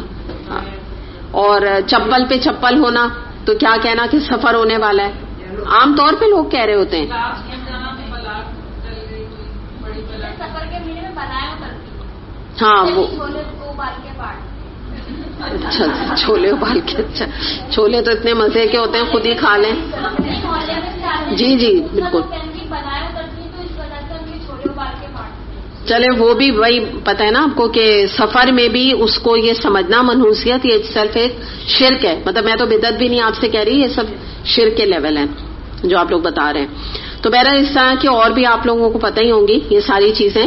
تو یہ یہاں پر یہ سمجھ لیجئے کہ یہ مراد نہیں ہے کہ انسان کی بدشگونی اس کے جسم کے ساتھ لگی ہے، یہ نہیں مراد ہے نا، یہ بس آپ کو کلیئر کرنا ہے. آگے دیکھیے اس آیت میں آ رہا ہے کہ یہ جو ہے نا آیت نمبر 14 میں جو بات آ رہی ہے اس کو ہم دیکھتے ہیں. یہ یا اسی کو پہلے جو بات آ رہی ہے نا کہ یہ قیامت کے روز ہم ایک، یہ میں ایسا کرتی ہوں اس سے ریلیٹ کر کے نا آگے کی آیت آپ کو کرتی ہوں تاکہ آپ اس کو سمجھ سکیں. اس کا آخری کا حصہ ہے نا، پڑھ اپنا نامہ اعمال، آج اپنا حساب لگانے کے لیے تو ہی کافی ہے. آیت نمبر 14 ہی میں آ رہا ہے نا. تو اس کو ہم یہ دیکھتے ہیں کہ سورہ قیامہ میں بالکل یہی بات اللہ تعالیٰ فرماتے ہیں، بل الانسان علی نفسہ بصیرہ، بلکہ انسان خوب اپنے آپ کو جانتا ہے. یعنی مراد کیا ہے کہ اللہ تعالیٰ فرما رہے ہیں کہ جب انسان اللہ تعالیٰ کے پاس حاضر ہوگا، آیت نمبر جیسے 14 میں آ رہا ہے، اقرا کتابک کفا بنفسک الیوم علیک حسیبا. تو جب اللہ تعالیٰ کے پاس حاضر ہوگا تو اللہ تعالیٰ اس سے کہیں گے کہ تم اپنا نامہ اعمال خود پڑھ کے سناؤ. مراد اس سے کیا ہے کہ انسان کو خود پتا ہے، ایک ایک چیز کے بارے میں پتا ہے کہ وہ اپنی زندگی گزار کے کیسے آیا. وہ اتنا معصوم نہیں ہے کہ وہاں جا کے وہ کھڑا ہو جائے اور کہے کہ پتہ نہیں میرا رزلٹ کیا ہے، پتہ نہیں میں پاس ہوں گا کہ نہیں ہوں گا، مجھے کچھ معلوم نہیں اپنے بارے میں کہ کیا کیا ہے میں نے. ایسے معصوم نہیں بن سکتا. تو بالکل میں نے آپ کو اسی لیے سورہ قیامہ کی بڑی زبردست یہ آیت ہے کہ جس میں یہ اللہ تعالیٰ فرما رہے ہیں بلکہ انسان خوب اپنے آپ کو جانتا ہے. بصیرہ کا مطلب کیا ہے؟ بڑی بصیرت رکھتا ہے اپنے بارے میں. قیامہ، سورہ قیامہ آیت نمبر 14. تو یعنی مراد کیا ہے کہ دیکھیں ہم سب کے نامہ اعمال کی آج ایک آڈیو بھی تیار ہو رہی ہے، ویڈیو بھی تیار ہو رہی ہے. کسی نے وہاں جا کے ذرا انجان بننے کی کوشش کی یا معصوم بننے کی کوشش کی تو کیا ہوگا؟ اس کا اگر جیسا وہ چاہے گا، اگر وہ کہے گا پرنٹ آؤٹ دے دیں تو پرنٹ آؤٹ دے دیا جائے گا. نامہ اعمال پرنٹ آؤٹ ہے نا، لکھا ہوا دے دیا جائے گا. اگر کوئی نہیں مانے اور نامہ اعمال کو پڑھ کے ریجیکٹ کرے، نہیں میں نے تو ایسا نہیں کیا، نہیں یہ تو میں نے جھوٹ بولا ہی نہیں تھا، اور یہ تو فلاں غلط کام میں نے کیا نہیں، میں تو سود لیا ہی نہیں. کیونکہ کہتے ہیں نا جو لوگ دنیا میں جھوٹ بولیں گے وہ وہاں بھی جا کے بولیں گے، وہ ڈر نہیں اللہ تعالیٰ کا ان کے اندر پیدا ہوگا. تو اگر اس نے اس طرح کہا تو فرشتے ہر طرح فیسلیٹیٹ کرنے کے لیے تیار ہوں گے. فرشتے کہیں گے اچھا ایسی بات ہے تو آپ آڈیو سن لیجئے، یہ آپ کے جملے تھے نا. پھر اس کے بعد وہ کہیں گے نہیں یہ تو کسی اور کی آواز ہے. تو پھر کیا ہوگا؟ ویڈیو بھی دکھا دی جائے گی کہ یہ دیکھیں یہ ہے پاسٹ کے آپ کے ویڈیو نظر آ رہے ہیں، کیا کچھ آپ نے کیا. آڈیو بھی ہو گئی، ویڈیو بھی ہو گئی، ساتھ میں ایک طرح سے رجسٹر بھی کہتے ہیں اس کو کہ جو نامہ اعمال کا اعمال نامہ ہوگا تو وہ بھی شو کر دیا جائے گا. تو یہ اس کے ساتھ ہی اب ریلیٹڈ جو یہ آیت نمبر 14 ہے تو اس کو اور بھی مزید اگر آپ دیکھیں تو اس میں ہم دیکھیں آپ کے ہوگا کیا کہ لوگ آج کے دن میں، کیونکہ ہمیں قیامت نا بہت دور کی چیز لگتی ہے، تو ہمارے ذہن میں یہ آتا ہے، لوگوں کی ایک سوچ یہ ہوتی ہے کہ ہم نے اپنی زندگی میں جو بچپن سے گناہ کیے یا ہم نے چھپ کے کوئی گناہ کیے، تو کیونکہ کسی نے دنیا میں وہ نہیں دیکھا اور ہماری برائیاں، ہمارے برے برے کام ہمارے بچ گئے، اور بھی جیسے جو لوگ دنیا میں ظلم کرتے ہیں، قتل تک بعض دفعہ چھپ کے کر دیتے ہیں، نہیں پکڑے جاتے، اور چھوٹے چھوٹے سے لے کے بڑے گناہ تک، تو وہ سوچتے ہیں کہ کس نے ہمیں دیکھا کبھی، تو جب انہوں نے کبھی دیکھا ہی نہیں اور ہم نے کب کس کو تانا دیا, کب کس کی غیبت کی, کب کوئی چھوٹی موٹی, مثال کے طور پہ ینگ ایج میں بعض دفعہ لڑکے ہوتے ہیں کتنے ان کے پری میرٹل افیئرز ہوتے ہیں, بعد میں ان کو شادی کے بعد یاد بھی نہیں ہوتا ہے کہ انہوں نے کتنے اس قسم کے کام کیے نا, بھول جاتے ہیں. یا ہم نے کس کے اوپر طنز کیا, کیا کیا جھوٹ بولے. بعض دفعہ لوگ جو ہے نا وہ جس کو کہتے ہیں نا کمپلسو جھوٹ بولنے والے ہوتے ہیں, کمپلسو لائرز ہوتے ہیں. لیکن کیا ہوتا ہے کہ ایک وقت ہوتا ہے کہ یعنی ان کو یاد بھی نہیں رہتا, اس حد تک جھوٹ بولتے ہیں کہ ان کو یاد بھی نہیں ہوتا جھوٹ کتنے بولے. تو یہ اسی بات کا یہاں ذکر کیا جا رہا ہے کہ یہ انسان کی بڑی غلط فہمی ہے کہ وہ اپنے یہ سب کام کر کے اور اس کو بھلاتا جاتا ہے اور سوچتا ہے کہ میں نے تو نہیں کیا کچھ بھی. اینڈ آف دا ڈے بعض دفعہ سوچتے ہیں میں تو بڑا نیک ہوں, میں نے کیا کچھ بھی نہیں کیا میں نے. جی کومل.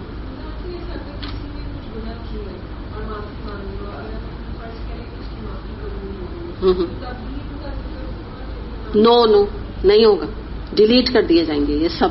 بالکل یہی تو بات ہے نا کہ آج میں ابھی اینڈ میں اس بات پر آؤں گی, لیکن اب اچھا ہوا کوشچن تم نے کر لیا شروع میں کہ بات یہی ہے کہ جو کچھ بھی یہ ہو رہا ہے, میں یہی آپ کو بتانا چاہ رہی ہوں کہ ہماری جو اس وقت نادانی ہے وہ یہ ہے کہ جو بھی یہ کچھ ہم سے ہو گئے گناہ, جو کچھ بھی ہم نے یہ چھپ کر بھی اور یہ مختلف قسم کے کر لیے, ایکچولی پرابلم کیا ہے کہ جب ہم قرآن نہیں پڑھتے تو ہمیں اللہ کا ڈر نہیں آتا. جب اللہ کا ڈر نہیں آتا تو ہمیں آگے مرنے کا خیال نہیں آتا. جب مرنے کا خیال نہیں آتا تو آخرت کی فکر نہیں آتی دل میں, لگتا ہے جو کچھ ہے یہ دنیا میں ہے. تو اس کا جو یہ ایک چلتا ہے نا ویشیس سائیکل جو چلتا ہے, اس سے کیا ہو جاتا ہے کہ ہم اللہ تعالیٰ سے استغفار ہی کرنا بھول جاتے ہیں. تو یہ جو چیز جیسے ابھی یہ کومل پوائنٹ آؤٹ کر رہی ہے نا, آپ کو یا مجھے ایک دم سے ابھی لگے گا کہ اتنا ایزی معاملہ ہے, اتنا کیا پرابلم کیا ہے, اتنا پھر ہم قرآن پڑھیں بس ہم معافی مانگ لیں گے نا ہر چیز پر. ایسا لگ رہا ہے نا, maybe you can think about it کہ اتنا آسان معاملہ ہے. جیسے میں نے آپ کو کہا بالکل آپ کا ڈیلیٹ ہو جائے گا سب کچھ, تو آپ کہیں گے بڑا آسان ہے. یہ آسان نہیں ہے. اس معافی کی توفیق کس کو ملے گی؟ جو بالکل جس کو احساس, اور احساس کس کو ہوگا, کب ہوگا؟ جب آپ ایک ریگولر بیسس پہ اللہ کے کلام کو بار بار پڑھیں گے کہ اللہ تعالیٰ نے کیا فرمایا ہے, ایک ریمائنڈر آپ کو ملے گا. الحمدللہ یہ بھی اللہ کا احسان ہے, 2 دن بھی آپ اللہ کا احسان سمجھیں کہ آپ کو ایک ریمائنڈر مل جاتا ہے. ٹھیک ہے نا, ایک ریمائنڈ آپ کو ہو جاتا ہے. اور پھر ظاہر ہے جب آپ قرآن پڑھ رہے ہوتے ہیں تو گھر بھی جا کے آپ اس کو قرآن کی تلاوت کے تھرو یا ٹرانسلیشن کے تھرو اس کو ریپیٹ کرتے ہیں. تو یہ ہر ایک کو نصیب نہیں ہوگا معافی نامہ, ورنہ دوزخ کیوں بنی ہے بتائیے آپ مجھے. اگر یہ چیز اتنی ایزی ہو نا, اگر یہ چیز اتنی آسان ہو تو دوزخ میں کوئی نہیں جائے گا. ایسی بات ہے نا. تو بات یہی ہے کہ ہم آج اتنے نادان ہیں کہ دنیا میں اتنی ایکسلنٹ اپارچونٹی ہوتے ہوئے اللہ تعالیٰ کی معافی کی, پھر بھی ہم معافی نہیں مانگتے. ٹائم ہی نہیں ہے ہمارے پاس, بعض دفعہ ٹائم نہیں ہے, بعض دفعہ ریئلائزیشن نہیں ہے. جی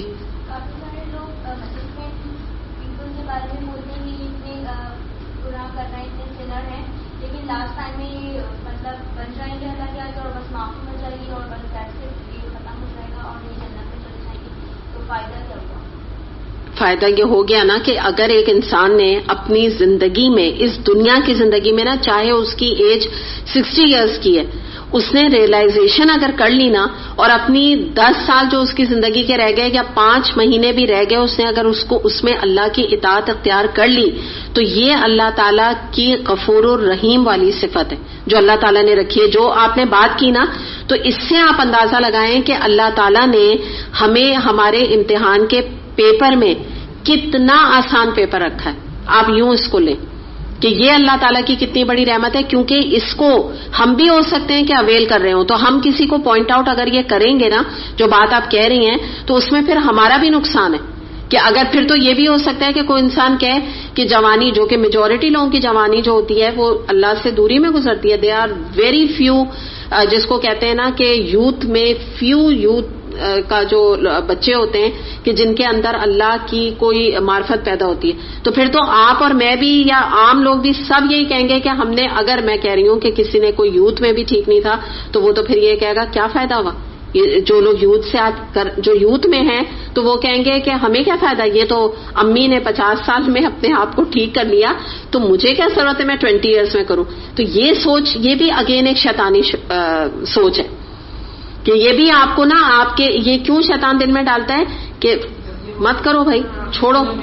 ہاں جب یہ ہم بھی ایسے کر لیں گے آخری دنوں میں، ہم بھی یہ کر لیں گے. ایک بات یاد رکھیے، جس نے اپنے یوتھ سے نیک کام شروع کیے اس کا بینک بیلنس بہت بڑا ہوا ہوگا.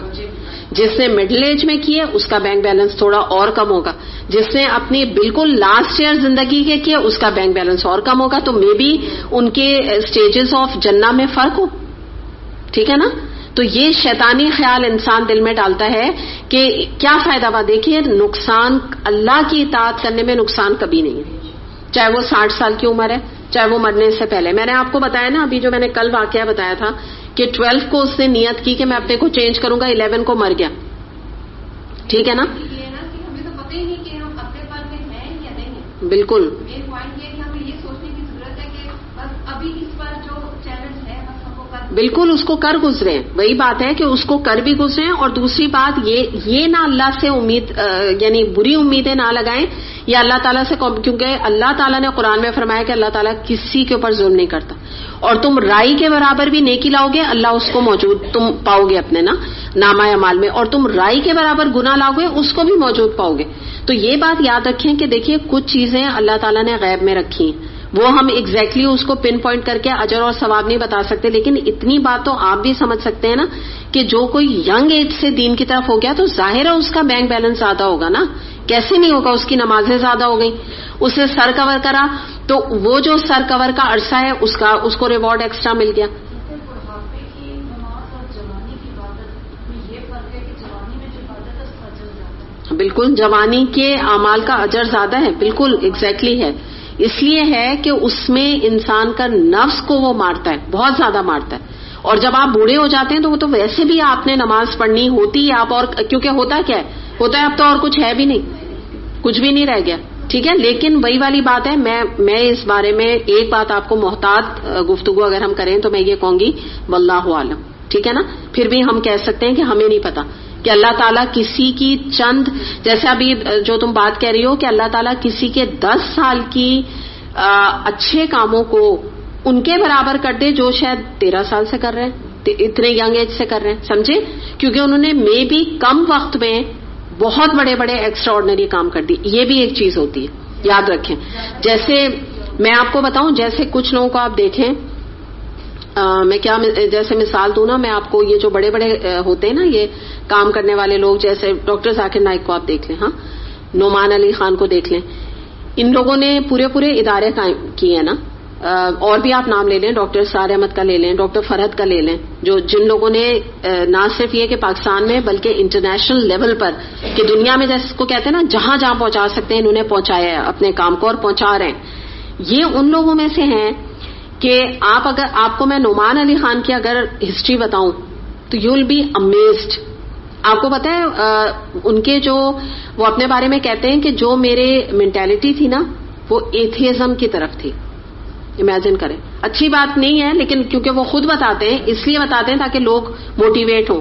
ایتھیزم کی طرف ان کی مینٹیلٹی تھی جو کہ ان کی کالج اینڈ یونی لائف تک کنٹینیو ہوئی. تو اگر آپ دیکھیے نا نعمان علی خان، تو اگر آپ یہ دیکھیے آج جو وہ کام کر رہے ہیں، اور میں کہتی ہوں جو یوتھ تک وہ دین کے پیغام کو پہنچا رہے ہیں. ہمارے تو فیملی کا کوئی لڑکا امریکہ اور لنڈن سے آتا ہے نا وہ ان کے قصیدے پڑھ رہا ہوتا، یعنی ان کے حوالے سے دین کے قصیدے کہ بھائی میں تو اب مجھے دین کی سمجھ آئی، اب مجھے سمجھ آیا دین ہے کیا. تو آپ یہ سوچیں نا اگر دیکھیں تو اچھی خاصی لائف ان کی بھی گزر چکی تھی نا، یونی لائف آپ بتائیں نا. اور اپنے بارے میں وہ کیا کہتے ہیں، نماز بھی نہیں پڑھتے تھے، یونی لائف تک نماز بھی نہیں پڑھتے تھے. اور آپ کو پتا ہے کیا تھے وہ، یہ جو ہوتے ہیں نا ڈی جیز، یہ جو فنکشن ارینج کرتے ہیں ڈی جیز ہوتے ہیں نا، تو یہ جو میوزیکل کانسرٹس ہوتے ہیں اس کے وہ ڈی جے تھے اپنی یونی کے، وہ کیا کرتے تھے. آج جا کے ان کو یوٹیوب میں سنیے گا، کوئی بھی آپ لوگ سرچ کر لیجئے، ان کے اردو بھی موجود ہیں. اور ذرا آپ اس انسان کا آج کے لیول میں ان کا پوائنٹ آف ویو اور ان کا تقوی میں آپ سے کہوں گی دیکھیے گا. ہی از سو اسٹرکٹ اباؤٹ مطلب the concepts of Islam, compromise نہیں کرتے وہ کسی چیز. اتنا مجھے ان کی جو بات سب سے زیادہ پسند ہے نا، جو جس وجہ سے میں ان کو سنتی ہوں، ان کے اندر نا یعنی کانسنٹریٹڈ جو دین کا ورژن ہے وہ دیتے ہیں. وہ ڈرتے نہیں کہ میں امریکہ میں بیٹھا ہوں ڈیلس میں تو میں جو نا ذرا سا بات آگے پیچھے کروں. چاہے وہ حجاب ہو جائے، ان کی اپنی بیوی جو ہے وہ کمپلیٹ حجاب کرتی ہے، ویل والا.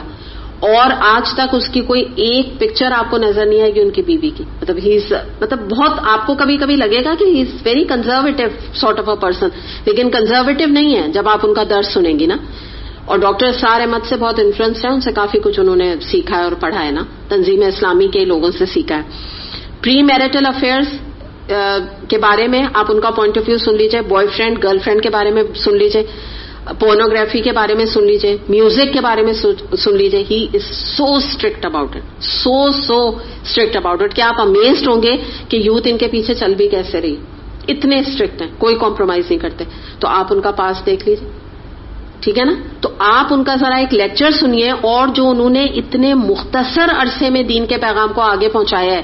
یعنی میں آپ کو اپنے بارے میں بتاؤں کہ میں پہلے فلاں میں مجھے بڑی آرزو ہوتی, میں اس کو سنوں.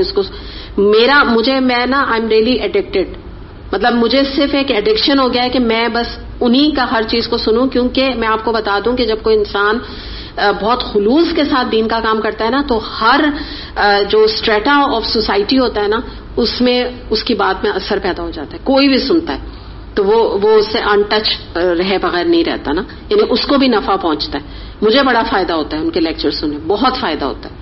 میری اپنی جو ایک گروتھ ہوتی ہے نا, ایمانی گروتھ, مطلب جیسے آپ اپنی گروتھ بڑھانے کے لیے کچھ سنتے ہیں, قرآن سنتے ہیں, تو مجھے بھی تو اپنی ایمانی گروتھ بڑھانی ہے نا. میرے لیے کافی تو نہیں میں نے آپ کو قرآن پڑھا دیا, مجھے بھی تو اپنے ایمان کو تازہ کرنا ہے نا. تو اگر مجھے اپنا ایمان کو تازہ کرنا ہوتا ہے نا, اپنے اندر اللہ کا ڈر پیدا کرنا چاہتی ہوں میں, اور دنیا سے تھوڑا سا اپنے کو دور کرنا چاہتی ہوں, تو میں نعمان علی خان کو سنتی ہوں. اور جب میں بہت ایزی مائنڈ میں ہوتی ہوں نا, اور مجھے ہوتا ہے کہ تھوڑا اچھی میٹھی بھی کچھ باتیں ہوں, تو میں کسی اور کو سنتی ہوں جب مجھے زیادہ یعنی ریلیکس موڈ میں ہوتی ہوں. لیکن جب مجھے اپنے آپ کو ذرا سا ٹائٹ کرنا ہوتا ہے نا, تو میں نعمان علی خان کو سنتی ہوں. آپ اس سے اندازہ لگائیے کہ ان کا کیا لیول ہوگا اثر کا. رونا آ جاتا ہے ان کے, عام طور پہ رونا آ رہا ہوتا ہے ان کے درس سن کے نا, اور ڈر پیدا ہوتا ہے. اور یہ ہوتا ہے ہم کچھ بھی نہیں, ہم کچھ نہیں کر رہے. آپ اور لوگوں کا سنیں نا, تو وہ اتنی شاباشیاں دینے لگتے ہیں, آپ کو لگتا ہے آپ بہت کچھ کر رہے ہیں, بڑے اچھا کام کر رہے ہیں. بھائی اس سے زیادہ کیا کریں گے آپ. بعض دفعہ میں کچھ لیکچر ایسے سنتی ہوں, میں کہتی ہوں بہت اچھا, بس صحیح ہے, یہ بڑا اچھا جا رہا ہے کام, صحیح ہے. ان کا سن کے تو لگتا ہے کہ اٹھ جاؤ بھائی, اٹھ جاؤ, کیا کر رہے ہو, سو رہے ہو. اتنا وہ جذبہ پیدا کر دیتے ہیں کہ بعض دفعہ دل چاہتا ہے مطلب گھر سے اٹھو, نکل جاؤ, کہیں نکلو, کچھ اللہ کے دین کے پیغام کا کچھ پہنچاؤ, کچھ کرو. میں کیا کر رہی ہوں, میں تو اپنی یہ زندگی ویسٹ کر رہی ہوں. تو میں بتانا آپ کو یہ چاہ رہی ہوں کہ یہ اس طرح کے لوگ وہ ہوتے ہیں جن کے لیے اللہ تعالیٰ نے یہ رحمت رکھی کہ ان کی زندگی میں جب ایک چینج آیا, تو اس کے بعد انہوں نے جب اپنے آپ کو بدلا, تو وہ ہم جیسے لوگوں سے, جو ہمیں شاید اللہ نہ کرے ملے, لیکن کسی شخص کو 200 سال کی بھی زندگی یا 100 کی چلیں ریئلسٹک سپیکنگ مل جائے, وہ اتنا کام نہیں کر سکتا جو انہوں نے اتنے وقت میں کر گزرے. اور میں اسی طرح آپ کو ایک بہت بڑی مثال دوں. نبی کریم صلی اللہ علیہ وسلم کو نبوت کب ملی؟ 40 سال سے پہلے کیا لائف تھی ان کی. میں یہ نہیں کہتی اللہ نہ کرے میوزک نہیں سنتے تھے. ایک دفعہ آپ کہیں چلے گئے تھے تو وہاں پہ آپ کی آنکھ لگ گئی, جب میوزک ہوا آپ کو پتہ ہی نہیں چلا. ایک دفعہ آپ کو گھبراہٹ ہونے لگی, آپ وہاں سے بھاگ گئے, جو ان کے اپنے زمانے کا میوزک تھا. ٹھیک ہے, غار حرا میں بیٹھتے تھے, سب تھا, لیکن کیا تھے مسلمان؟ تو 40 سال اگر آپ نوٹ کیجئے تو کیا کیا انہوں نے؟ ہاں سمجھے نا, 23 سال. تو اب یہ اگر کوئی ان کو کہے, اللہ نہ کرے یعنی کسی کو کہے, تو وہ پھر ہماری بھی ہسٹری دیکھ لے نا. تو یہ چیز نہیں ہے, یہ چیز کوئی نہیں ہے کہ ان کا تو بڑا فائدہ ہے, انہوں نے آخری کے 10 سال میں اچھا کام کیا اور دنیا سے چلے گئے نا. آپ سمجھے, میں نے اس لیے اتنی ڈیٹیل میں آپ سے یہ بات کی کہ یہ بہت امپورٹنٹ کانسیپٹ ہے, کہیں آپ کے دلوں میں یہ چیز رہ نہ جائے نا. اور باقی یہ کہ یہ واللہ عالم, یہ جو میں نے آپ کو بتایا کہ جو جلدی کام کرے گا تو دنیاوی لحاظ سے ہمیں لگتا یہی ہے کہ اس کا اجر زیادہ ہوگا, لیکن میں نے آپ کو بتایا نا کہ ہو سکتا ہے کوئی 13 سال سے دین کا کام کر رہا ہو, لیکن نعمان علی خان کا جو لیول ہے ان کو بھی ایسی 35-36 سال کے بعد یعنی صحیح معنوں میں ہدایت کی طرف وہ آئے ہیں, مگر ان کا جو کام جب تولا جائے گا تو وہ تو زیادہ نکلے گا نا. تو یہ واللہ عالم یہ معاملہ کیا ہے ہم نہیں جان سکتے کہ انہوں نے ان کی وجہ سے کتنے لوگ مسلمان ہو گئے نا. تو وہ اجر آپ سوچیں, ہم تو اپنے راہ تکتے ہیں کہ کوئی ہمارے سے ایک بندہ یا ایک بندی مسلمان ہو جائے, ہے نا ایسا. ان کو تو کیونکہ وہ ایسی جگہ بیٹھے ہیں تو وہ تو لوگوں کو مسلمان کر رہے ہیں اور وہاں کی یوتھ کو دوبارہ سے دین کو ریوائیو کریں. اور یہ میں نے ابھی آپ کو ان کی مثال اس لیے دی ہے کہ ان کی پاسٹ ایسی تھی نا. میں ڈاکٹر اسرار احمد کی اس لیے نہیں دے سکتی کہ وہ یعنی ان کی پاسٹ ایسی نہیں تھی, شروع سے اچھی تھی. ڈاکٹر فرد کی شروع سے اچھی تھی, انہوں نے تو بچپن سے تفسیر وغیرہ پڑھی, تو اس لیے میں ان لوگوں کی آپ کو نہیں دے رہی, ورنہ کہنے کو تو اور بھی لوگ ہیں. ڈاکٹر ذاکر نائک کی بھی نہیں تھی, میں ان کا بھی بتا دوں آپ کو, کیونکہ وہ تو ڈاکٹر تھے, ان کا بھی یہی معاملہ ہے کہ وہ تو انہوں نے ساری زندگی یعنی جو ان کی اصل یوتھ تھی وہ تو ان کی میڈیسن پڑھتے گزری ہے. ان کو بھی تقریباً 40-45 ایئرس, 40 تو نہیں 30-35 ایئرس, وہ بھی یہی کہتے ہیں تقریباً ایسی عمر تھی میڈیسن کرنے کے بعد جو ہے نا اصل ان کو ہدایت ملی. اس سے پہلے انہوں نے احمد دیدات صاحب کے وہ لیکچر وغیرہ اٹینڈ کیا کرتے تھے. تو اب آپ کو بات سمجھ آ گئی کہ ایسے لوگ, ڈاکٹر ذاکر نائک کو اگر آپ دیکھ لیجئے, وہ اپنا ایک انسٹیٹیوٹ ہے اپنے آپ میں. انہوں نے جتنا کام دین کا کیا ہے, لوگ میں کہتی ہوں 100 سال بھی کھپ جائیں, یعنی پوری یونیورسٹیز وہ کام نہیں کر سکتی جو وہ ایک بندے نے کر لی. تو یہ جو راز ہے نا, یہ اللہ ہی بہتر جانتا ہے. یہ بات یاد رکھیے کہ کسی کی محنت اللہ کی راہ میں رائیگاں نہیں جائے گی, کسی کی ہدایت اللہ کی راہ میں رائیگاں نہیں جا سکتی کہ یہ مایوس ہو جائے کہ مجھے اللہ نے آخری کے 10-20 سال بس مجھے دیے. ہاں ٹھیک ہے, اگر کوئی 50 سال میں اس کو ہدایت ملے تو وہ ریگریٹ کرے, اچھی بات ہے کہ اللہ تعالیٰ تو مجھے اور جوانی میں دے دیتا, میں اس وقت سر کور کر لیتی, یہ ہونا چاہیے پچھتاوا. لیکن یہ ہے کہ جو ہدایت مل گئی اس پہ شکر بھی تو کرے نا. اگر یہ بھی نہ ملتی تو کیا ہوتا, بتائیے آپ مجھے. میں تو بعض دفعہ میں عورتوں کو دیکھتی ہوں کہ ہاسپٹل وغیرہ جانے کا جب اتفاق ہوتا ہے تو آپ یقین کریں اتنا دکھ ہوتا ہے کہ ان کی اگر آپ ایجز دیکھیے کہ یہی کہنا چاہیے نا بس مرنے کے قریب ہی ہوتی ہیں نا. لیکن اگر آپ ان کو دیکھیں, نہ کوئی سر پہ دوپٹہ, نہ کوئی جسم کو کور کرنے کا کوئی کانسیپٹ, نہ کوئی جس کو کہتے ہیں نا کہ نماز وغیرہ لیٹ کے پڑھنے کا کانسیپٹ, کوئی دعا پڑھنے کا کانسیپٹ, تو آپ بتائیں کتنی تکلیف دہ کیفیت ہے. تو اس وقت آپ کا یا میرا بھی یہی دل چاہے گا نا کہ چلو اگر ان کا ایک ہفتہ بھی رہ گیا ہے تو ابھی بھی یہ سب کچھ جو اللہ کی اطاعت ہے یا اللہ کے حوالے سے جو باتیں ہیں وہ اس کے اوپر مان لیں. تو میں وہی آپ کو بتا رہی ہوں, ہر ایک کو نصیب نہیں ہوتا. ہم ایسا سمجھتے ہیں کہ شاید بڑی ایزی بات ہے, ہر ایک کر لے گا, ہر ایک نہیں کر پاتا. تو بہرحال یہاں پر اب ہم تھوڑا سا جو ہے اس کو آپ یہ دیکھ لیجئے کہ آج جو ہم چیزیں سوچ رہے ہیں نا کہ یہ کیسے ممکن ہوگا, اور کیسے ہمارا جو کہہ رہے ہیں نا پڑھ اپنا نامہ تم پڑھ لو, آج تم حساب کے لیے خود کافی ہو. تو اگر آپ یہ سوچیں یہ اتنی مشکل بات ہے نہیں اللہ تعالیٰ کے لیے یا فرشتوں کے لیے, کیونکہ آج کل آپ اپنے موبائل میں دیکھیں جو آپ کی وائس ریکارڈنگ ہے تو وہ موجود نہیں ہے, آپ کی ہر آواز وائس ریکارڈ ہو جاتی ہے, آپ اس کو آگے بھیج دیجئے. اتنا اب تو لیٹسٹ طریقہ اتنا چھوٹا سا نکل آیا. دوسری بات آپ یہ دیکھیں کہ ایک دفعہ آپ کا, اب میں اسی بات پر آ رہی ہوں کہ آپ کا نامہ اعمال معافی مانگے بغیر اور آگے چلا گیا, ٹھیک ہے, ایک تو اپنی زندگی میں آگے چلا گیا, معافی اس پہ نہیں مانگی, اس کے بعد انسان کی ڈیتھ ہو گئی. اب اس کے بعد اس میں سے کوئی ایڈیٹنگ نہیں ہو سکتی, کوئی چیز ڈیلیٹ نہیں ہو سکتی, کوئی وائس ریکارڈنگ مٹ نہیں سکتی. ہاں جب تک آپ زندہ ہیں ہمارے اور میرے اور آپ کے پاس ہمارے پاس چوائس یہ موجود ہے کہ ہم اپنی زندگی میں سے جو گناہ چاہیں ڈیلیٹ کر دیں, جو چیز ہمیں غلط لگتی ہے اس کو ایڈٹ کر دیں. ایڈٹ میں یہ ہوتا ہے نا اس کو ٹھیک ٹھاک کرنا, ڈیلیٹ تو یہ بالکل ہی نکال دینا. ایڈٹ میں کیا ہوتا ہے کہ جیسے نماز ہے, کبھی پڑھ رہے ہیں کبھی نہیں پڑھ رہے یا اچھی نہیں پڑھ رہے تو اس کو سنت کے حساب سے آپ نے کر دیا, ٹھیک ہے نا, ایڈٹ کیا, تھوڑا اس کو ٹھیک کیا, پھر استغفار آپ نے کیا, تو کیا ہو جائے گا, سب کچھ آپ کا گناہ مٹ جائیں گے. اور اللہ تعالیٰ انشاءاللہ تعالیٰ بالکل بھی قیامت کے دن اس طرح سے یہ جو بات آ رہی ہے نا پڑھ لو اپنا نامہ اعمال آج تم کافی ہو اپنے لیے, تو اللہ تعالیٰ ان چیزوں کے بارے میں آپ سے نہیں کہے گا جو آپ نے ڈیلیٹ کروا دی ہے. اتنی بڑی اللہ تعالیٰ کی رحمت ہے. اور یہ جو بات ہے آپ دیکھیں گے جو تفسیر ہے اس میں بھی میرا یہی پوائنٹ لکھا ہوا آ رہا ہے سامنے کہ 70 سال بھی گناہوں میں ڈوبے رہے تو بھی انسان مایوس نہ اور کہے کہ میں استغفار کر لوں مرنے سے پہلے. انشاءاللہ تعالیٰ اس کے نامہ اعمال میں یہ اللہ تعالیٰ کی بہت بڑی رحمت ہے کہ اللہ تعالیٰ اس کے 70 ایئرز کے گناہ بھی اللہ چاہے تو میں آپ کو بتا رہی ہوں اس پر قادر ہے کہ اس کو اللہ تعالیٰ ختم کر دے. یہ اللہ کی رحمت ہے. اور یہ آپ سوچ لیں کہ اس کے باوجود لوگ اپنے کو جہنم کا مستحق ٹھہرا رہے ہیں تو کتنے نادان ہیں نا, کتنی نادانی اس سے بڑھ کے ہو سکتی ہے کہ اس سے زیادہ اللہ تعالیٰ کیا کرے گا. اوپن بک ہے قرآن, اوپن بک سامنے, یہ کرو گے تو A گریڈ ہے، فلاں کام کرو گے تو جو تم فیل ہو جاؤ گے. اس کے علاوہ کیا ہے کہ ایک میں آپ کے سامنے حدیث رکھتی ہوں کہ کیا ہوگا. ایک نقشہ اس میں کھینچا جا رہا ہے.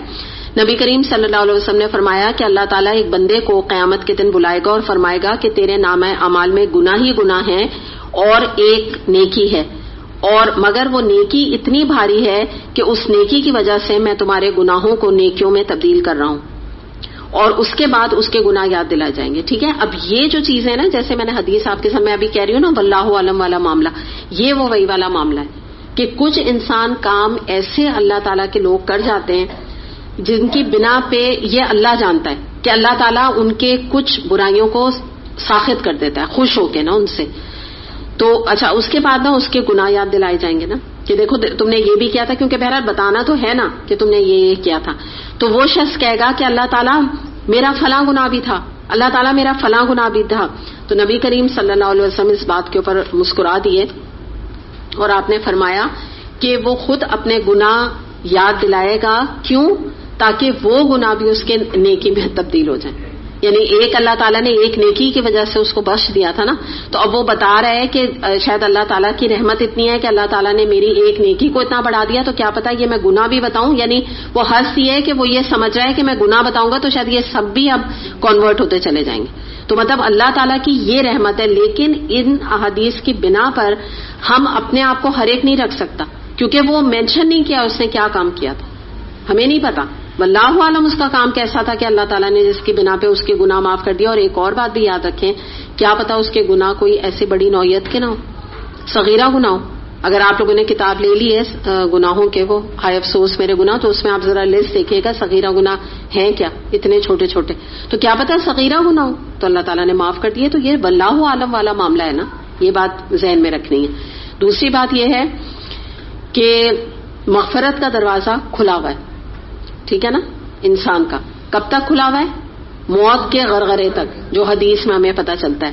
تو یاد رکھیں یہ بھی غنیمت وقت ہے کہ انسان اس وقت سے جب موت کا گھنگرو گلے میں بول جاتا ہے اس سے پہلے انسان اللہ سے معافی مانگ لے، کیونکہ وہ وقت گزر گیا غرغرے کا وقت، بس اس کے بعد سب کچھ بند، ختم، پھر نہیں کچھ ڈیلیٹ ہونے والا، کوئی معافی قبول ہونے والی نہیں.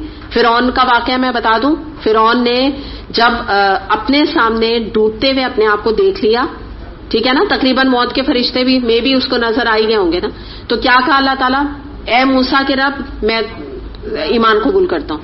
تو کیا کہا تھا اللہ تعالیٰ نے؟ آل آنا، اب تم ایمان لاتے ہو، کوئی فائدہ نہیں. ٹھیک ہے نا. چلیں آگے، ابھی اس کی تفسیر رہ گئی، انشاءاللہ نیکسٹ ویک کریں گے. وآخر دعوانا ان الحمدللہ رب العالمین. سبحانک اللہم و بحمدک، اشہد ان لا الہ الا انت، استغفرک و اتوب الیک. السلام علیکم ورحمۃ اللہ وبرکاتہ.